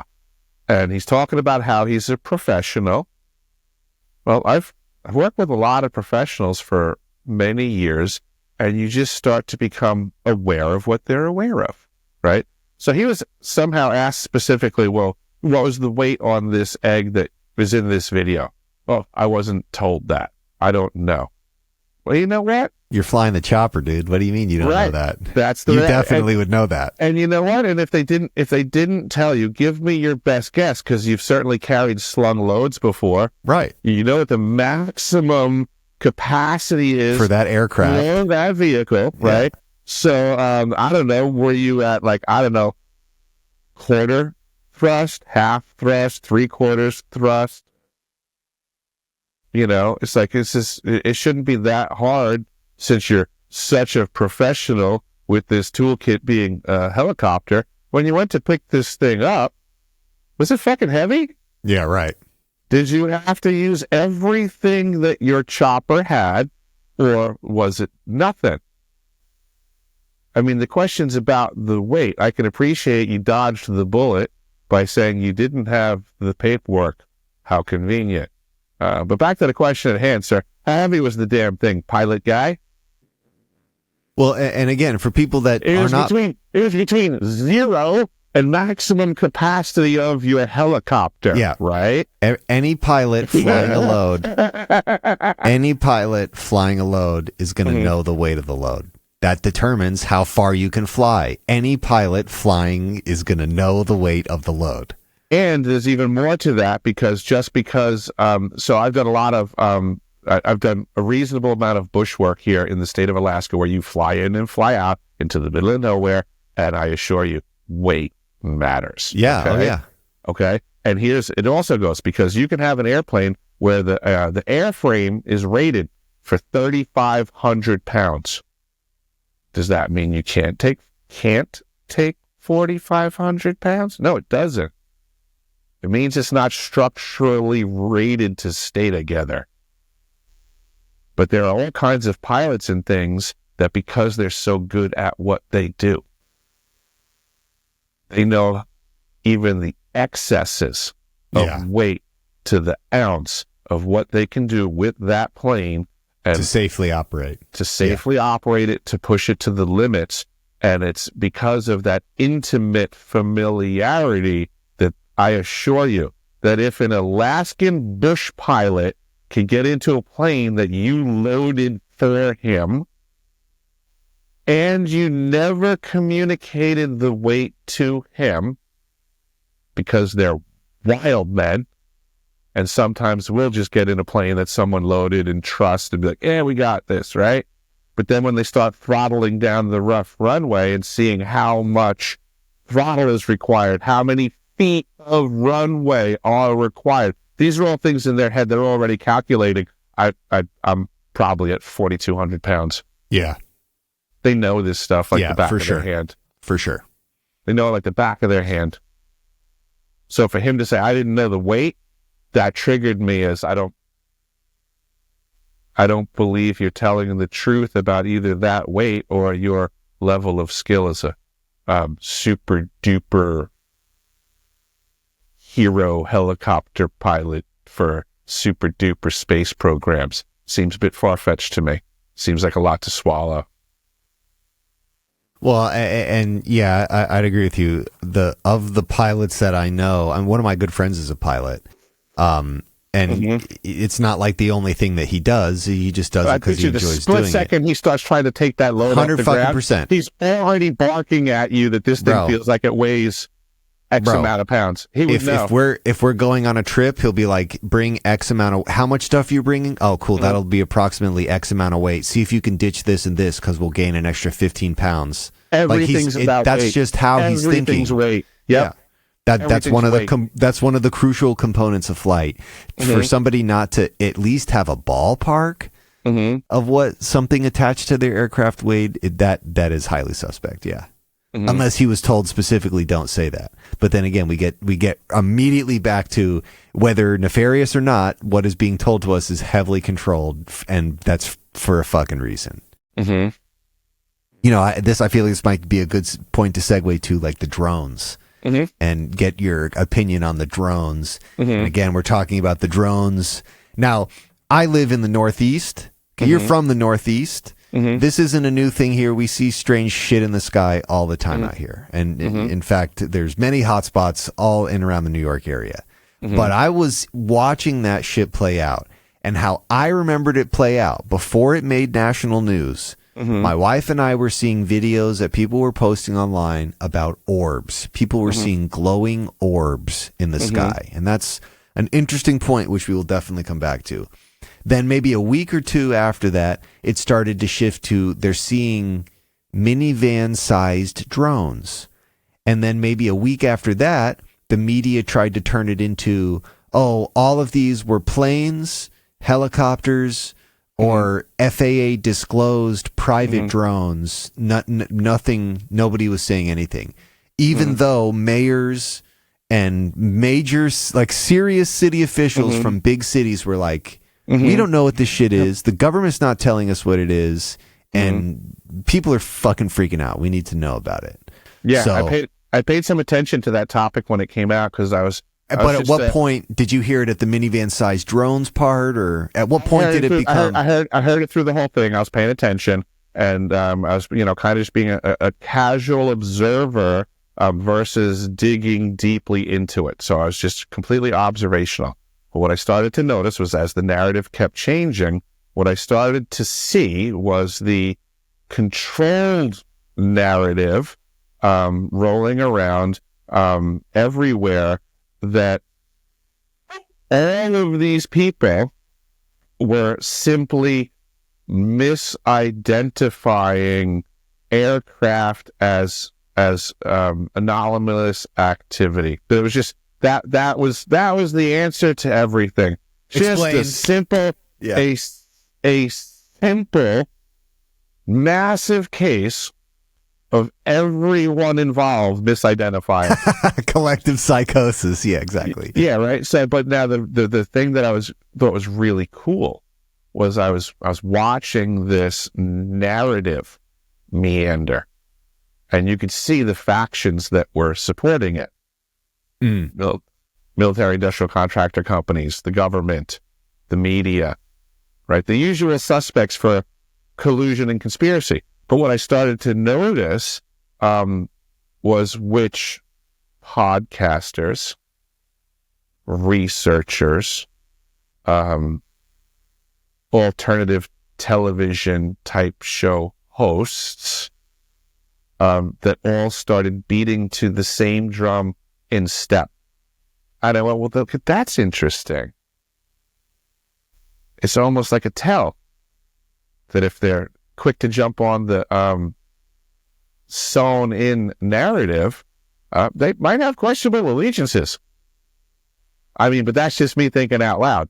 That, there's possible wolves in the henhouse.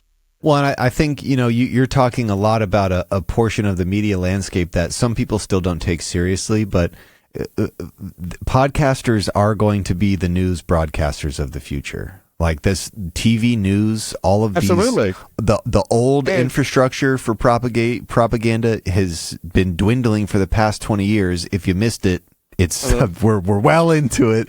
Okay, and podcasters are for sure the fertile ground. That's and like everything else, if you want to profit off of an industry in the long term, you probably want to invest in it at the front end, which is, again, back to what I'm suggesting, is the nefarious forces have invested very heavily into the modern alternative media and disclosure communities, because this information is such a raging hot potato that people are trying to control.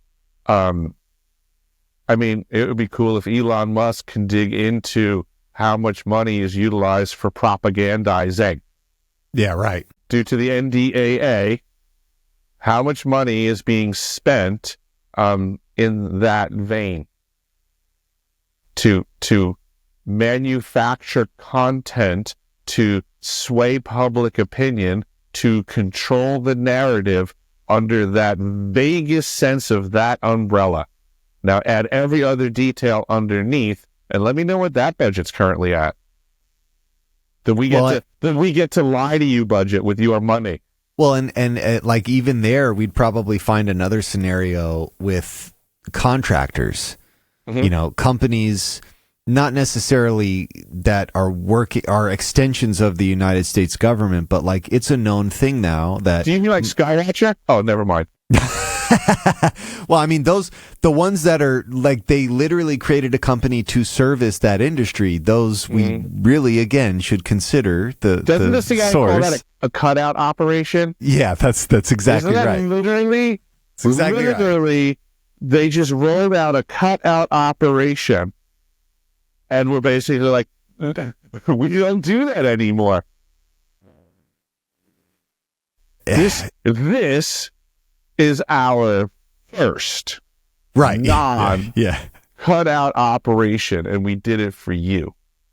Thanks. I really appreciate it. Yeah. I was gonna arrest you. But now you're helping me. Cool. But you're cool now. You're cool. Well, and I mean, the front companies, there's like a whole, serious documentation of the government creating front companies so that they can move money around, or so that they can exert influence on an industry without having to, the government having any kind of paper trail connection to it. But then more so, like, it's now a known thing that at all the major news organizations, and we have to assume it's been this way for at least 50, 60 years, there's literal people from intelligence that are combing shit before it goes to broadcast. And some of it is deliberately put out there as the boilerplate misinformation that's supposed to, like, they use these publications to disrupt. The people talk about like, journalistic integrity. That's fucking dead. That hasn't been a thing for a long time. And it's when the serious big money advertising moved into the news in the 80s, when we got the 24-hour news cycle. And that's actually problematic today as well, because the modern generation of journalists doesn't really consider maintaining the idea of journalistic integrity. So we're having a problem contemporary with our information, which is why the factions are doing so well in the disclosure community, is because we have this situation contemporarily where podcasters and content creators want to sit on the fence. They don't want to pick a side. They want to say, like, I'm just putting all of the information out there and leaving it up to you, the viewer, to decide what's true. What about that actually seems reasonable to anybody? Because in reality, they're just muddying the waters and leaving it up to the listener, trying to figure out how to remove the mud from the water before they ingest it. So this leaves the playing field perfect for the enemy. The enemy of the truth loves this environment. I can put up any crap and I don't have to be held accountable for it. And there's a good chance a lot of people are going to believe it. Correct. Outright, So this is a perfect environment for the waters to get muddied, because we have few and far between people operating with journalistic integrity to the point of simply just saying, I'm having this person on my show because I support them, believe them. I've done a certain amount of research. I believe in what they're doing, and more or less giving their stamp of approval on them, instead of the plausible deniability position of, I haven't looked into them. I just think information's cool. I swear I don't have this person on because I'm just interested in clickbait and they're the new cool thing. But that seems to be where most people function from nowadays, is that just put on anyone from any side to tell their version of it, which is, from my perspective, just cowardly and irresponsible, and it's throwing mud in with the water. Well, we live in a time where people are afraid to have opinions, because if you have an opinion, someone might hold you to that opinion. And, correct. That is, to me, a part that I've always accepted about society, and I'm okay with it. I have my opinions, and I'm willing to justify them to anyone that asks in a reasonable way. Mm-hmm. But, again, like people, what I find too is that usually the people that are most critical about an opinion, as soon as you start asking them why they think that, they just say, well, I watched this thing, or I heard this guy.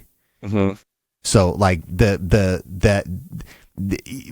people taking that stance from the inception of the presentation of the idea is from the gate saying no discernment. We're not going to use discernment here because we can't pick it. We can't say it's one way or the other. I want to leave myself open from scrutiny in the future. So I can say when this person gets called out for this, I can be like, oh, I knew it.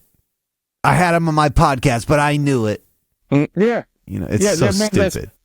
They're just more concerned with, oh yeah, I had that guy on my podcast.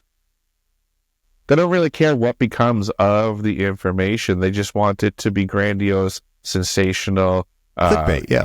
Yeah, topic of the day, clickbait, that's nobody's really out there getting to the meat and potatoes. Like, I've questioned the disclosure community before. So why don't I click on shows? I mean, I certainly surf YouTube and try to elevate my mind with, connecting the dots and things like that. I've never really clicked on a show, except for you back in the day, where I even had people discussing my information. Mm. You know what I'm saying? Like, how come that's not happening more? Yeah. Why are there more shows with people like, dude, did you hear what this guy Eric said? But yeah, we have a no shortage of people going, did you hear what David Gresh said? Yeah. Did you hear what Lou Elizondo said? Like, how about we have conversations on why we can observe that? Why does one whistleblower get more attention than another whistleblower? And then now it brings me back to our position in the conversation earlier. How come one whistleblower or many whistleblowers that get called to the Senate Intelligence Committee and ARROW, how come there's a whole batch of them that get called in, give their information behind closed doors? No one says anything. Then all of a sudden we have new whistleblowers who say they work with the organizations that I've testified to. After some time has passed, they now come out publicly, get massive amounts of spotlight and attention, and appear to be sharing the stories they just collected Yeah, it really wouldn't be that shocking. From my perspective, that's exactly what I'm observing. Yeah. But that's easy for me to see from my walk of life. I went as far as going to Washington, D.C., sharing my information with these factions, and now I'm hearing my statements come out of their mouths. I have a Stargate program? Yeah, right. Oh, Prime example. By all means, tell me all about this new thing, sir. Yeah, as a prime example, dude.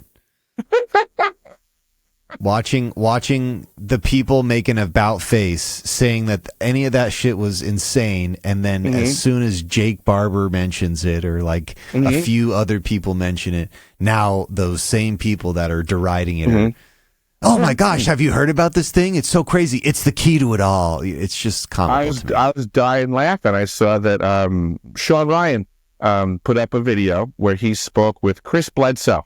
Yeah, there was a whole bunch of drama around that. There's a whole bunch of drama around it, right? Listen, so again, here's my perspective, okay? This is me just walking around my house, listening to videos and you know, taking care of chores and stuff, but these are the thoughts that I have pop in my head, right? I see, oh, Sean Ryan's got a show with Chris Bledsoe, and I heard all this drama. Oh, wow, look, that's freaking hilarious.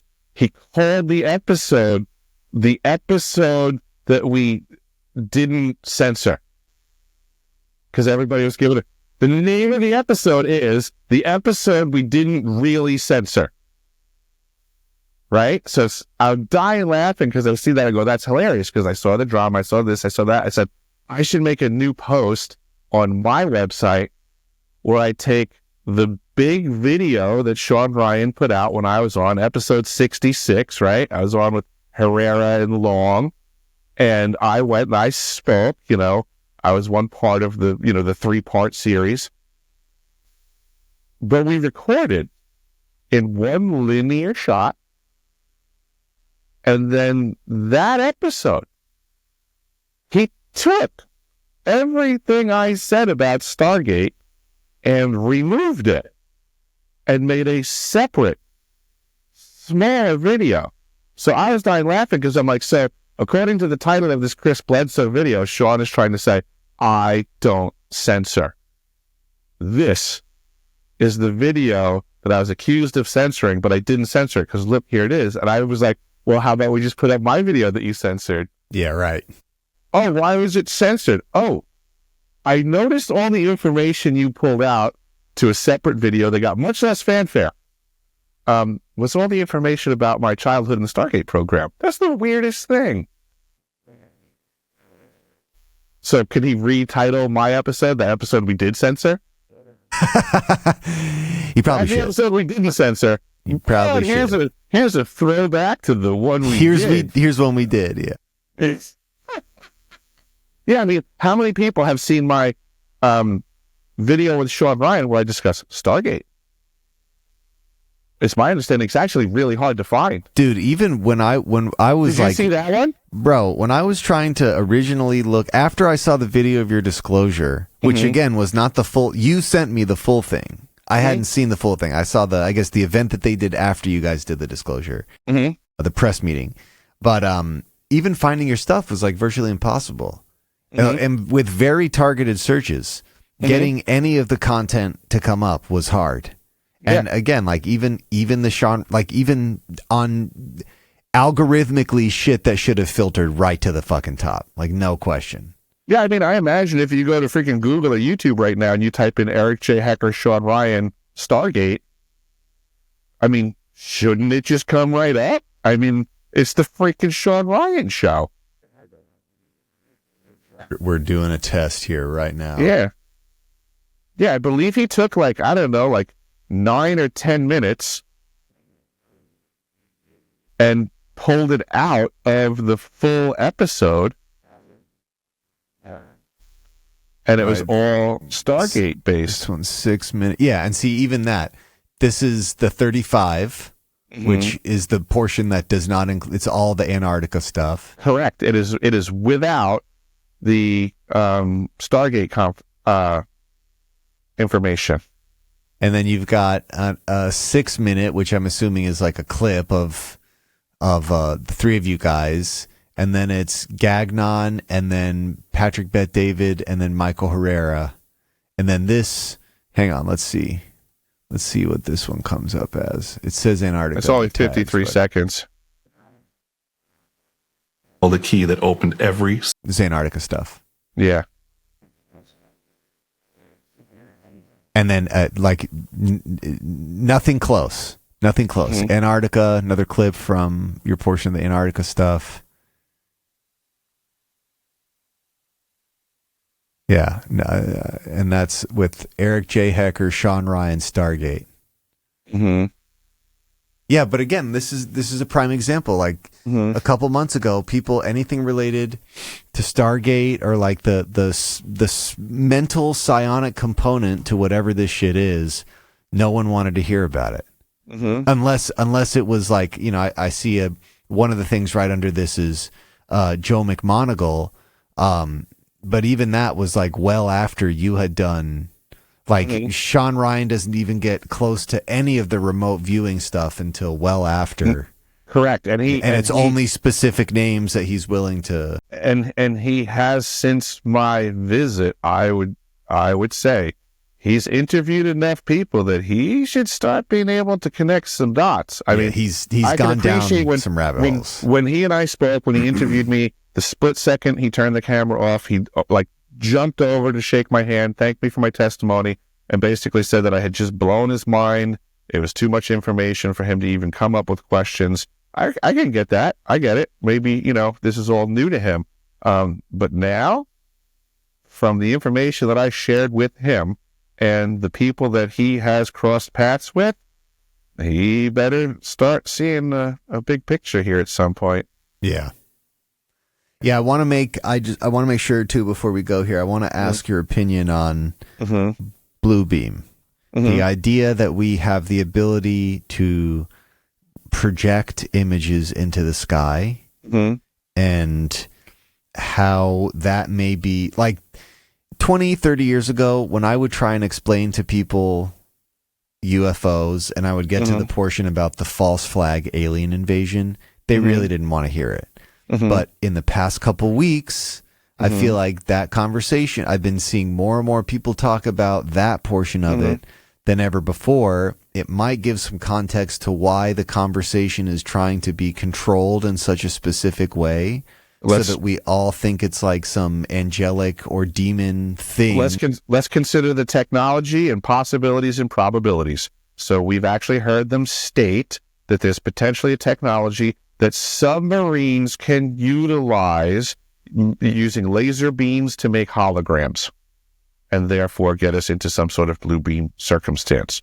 Well, not too long ago, there was an article where the United States Navy was stating that they were going to be upfitting their submarines with laser systems, even though laser technology doesn't currently tolerate the power required to utilize lasers as weapons underwater yet. But regardless, they're going to start mounting the systems in the submarines so that they're duly prepared for when that day comes. Yeah, sure.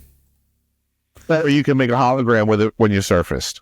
I mean, it's just, so let's just presume, as usual, the technology exists.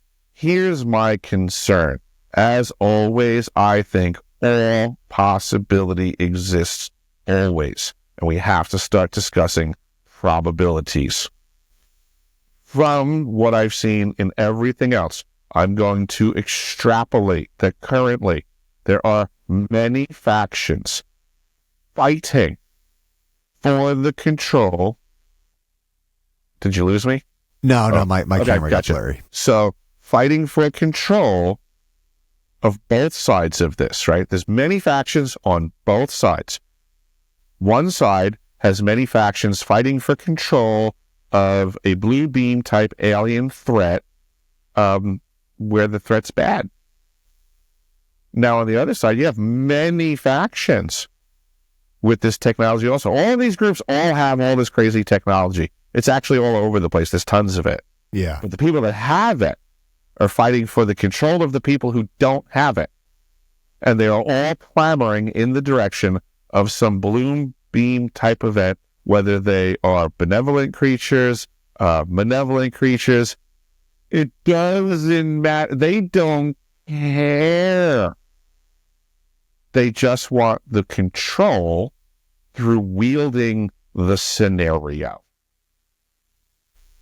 So technically you have both sides fighting for control of both sides of this. There's literally this much activity and investment because it matters. Yeah.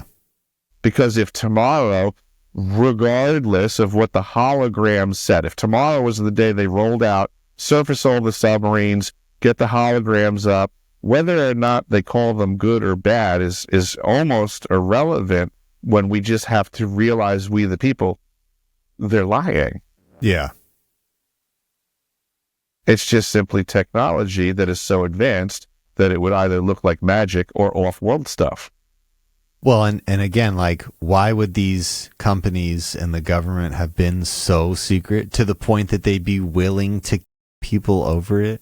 Mm-hmm. And we don't have to get to aliens. Mm-hmm. Like, the idea that we just outlined, that's enough for any government to people to keep them silent. Mm-hmm. Aliens don't even need to be involved. We've got this highly advanced technology that is so different from what regular civilians are using, they would consider it magic, and like will behave in a way as if Christ were coming back down to earth. You know, like there would be a humanity before they witnessed that type of technology on display, and then there would be humanity after they witnessed that type. It would like force a lot of people to restructure what they thought about life in the universe. It doesn't even have to get to aliens. Like, there are people on the planet right now who would happily entertain that idea if really what they were trying to do was just make their company more money. They would literally come up with this huge elaborate thing and happily spend the resources doing it if it meant that their company would make a whole lot of money. So you mean like remote viewers and psionic assets and utilizing the extra senses they won't talk to us about either? Yeah, precisely. Yeah, precisely. Right? I mean, same thing. So now let's talk about that. It doesn't even necessarily have to be highly advanced technology. It can just be super occulted information that only a few people get to know. Like now that this sixth sense is on the table as of recently, well, is this brand new? Who's been functioning in this arena for so long?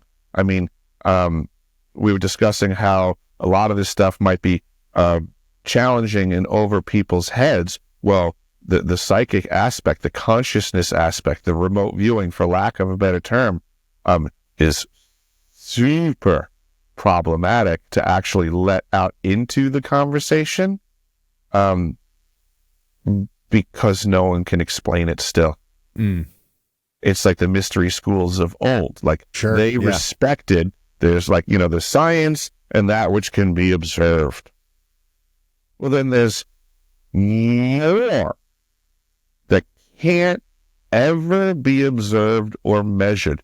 Science tells us that. You can't argue science. Cool. Well, don't argue with the fact that the vast majority of reality we can't observe, we can't measure, but we will suffer under the rules of its existence.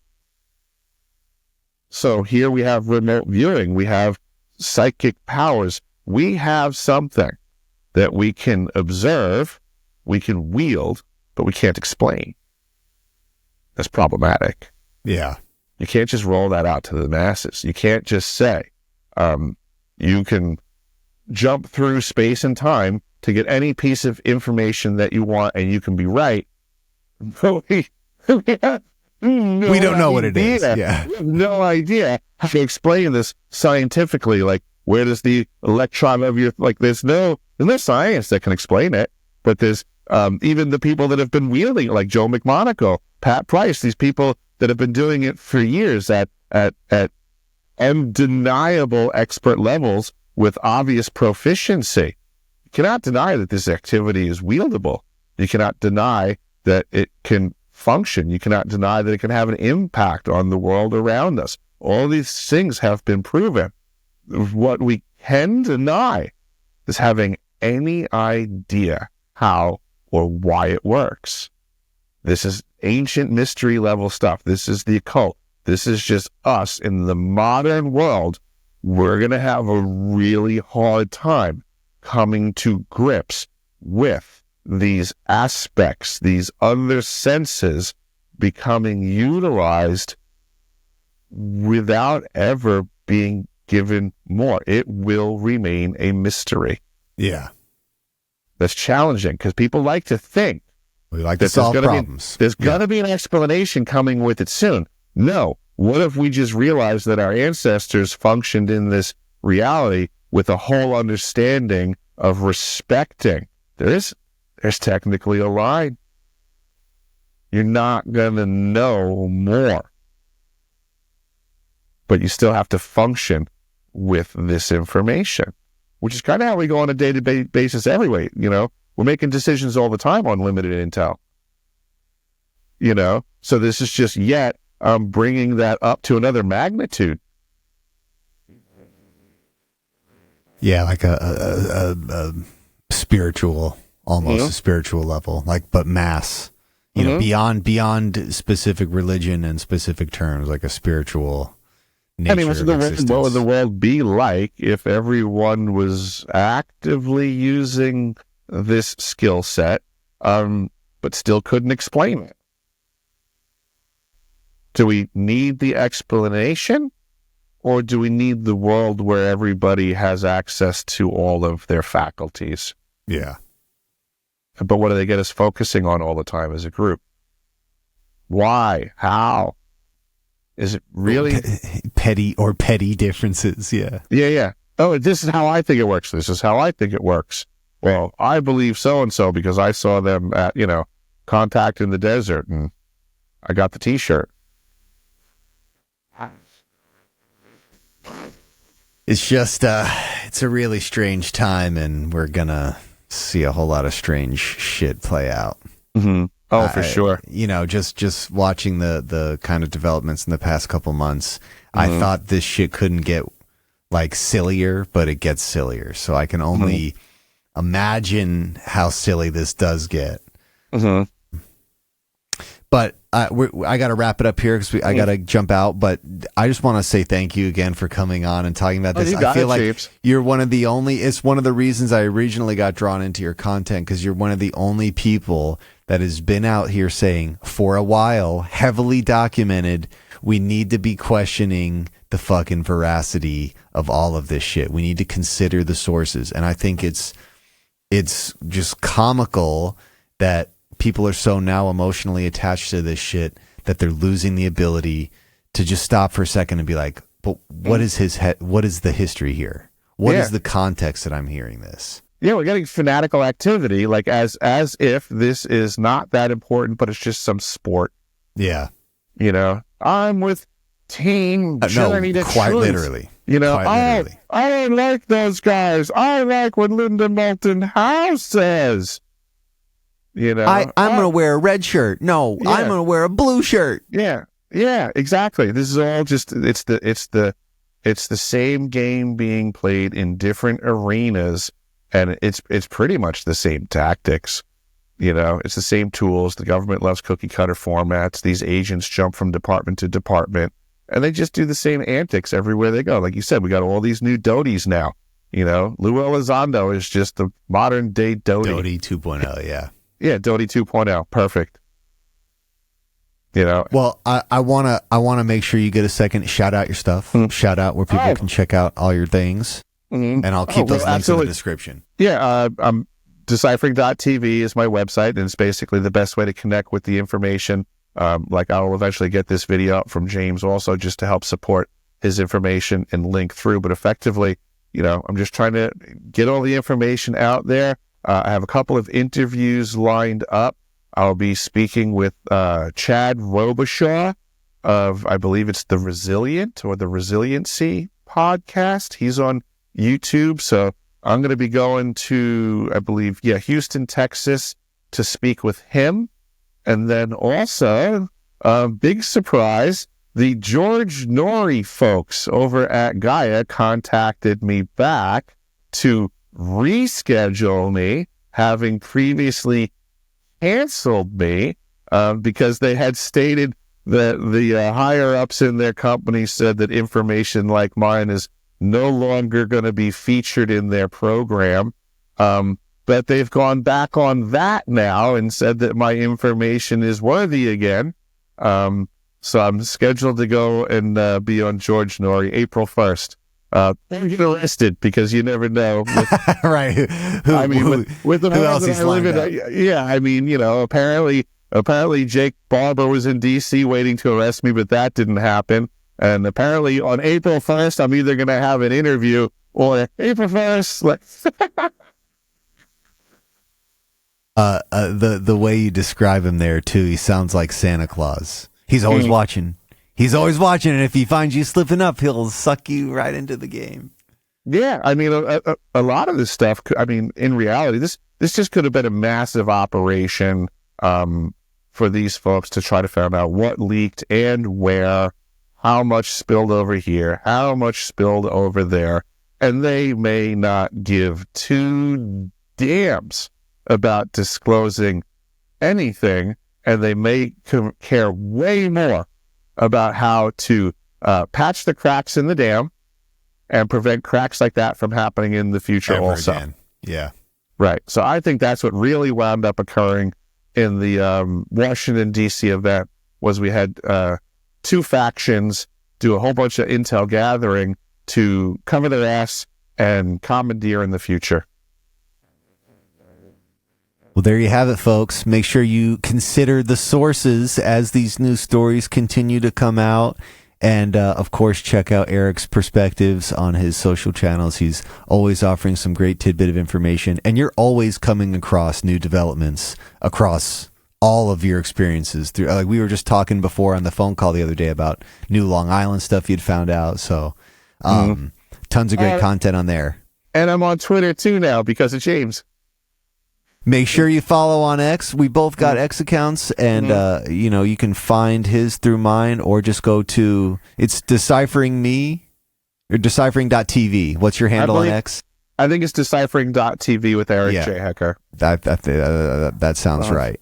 Well, there you have it, folks. Check all these things out. Thank you so much again for joining me, Eric, and we'll catch you on the next one. Have a great day, James. Thank you. This has been the Totally Legitimate Business Podcast. The End. With your host, James Oliva. Executive producers, Clint G. and James Oliva. That's obnoxious. Sound design, mix, and master by James Oliva. Literally no one cares. For more Totally Legitimate Business, subscribe to our YouTube channel at Totally Legitimate Business or add us on TikTok at TLB Pod. When will this end? Thank you for listening. Now get back to work. Move it along, buddy.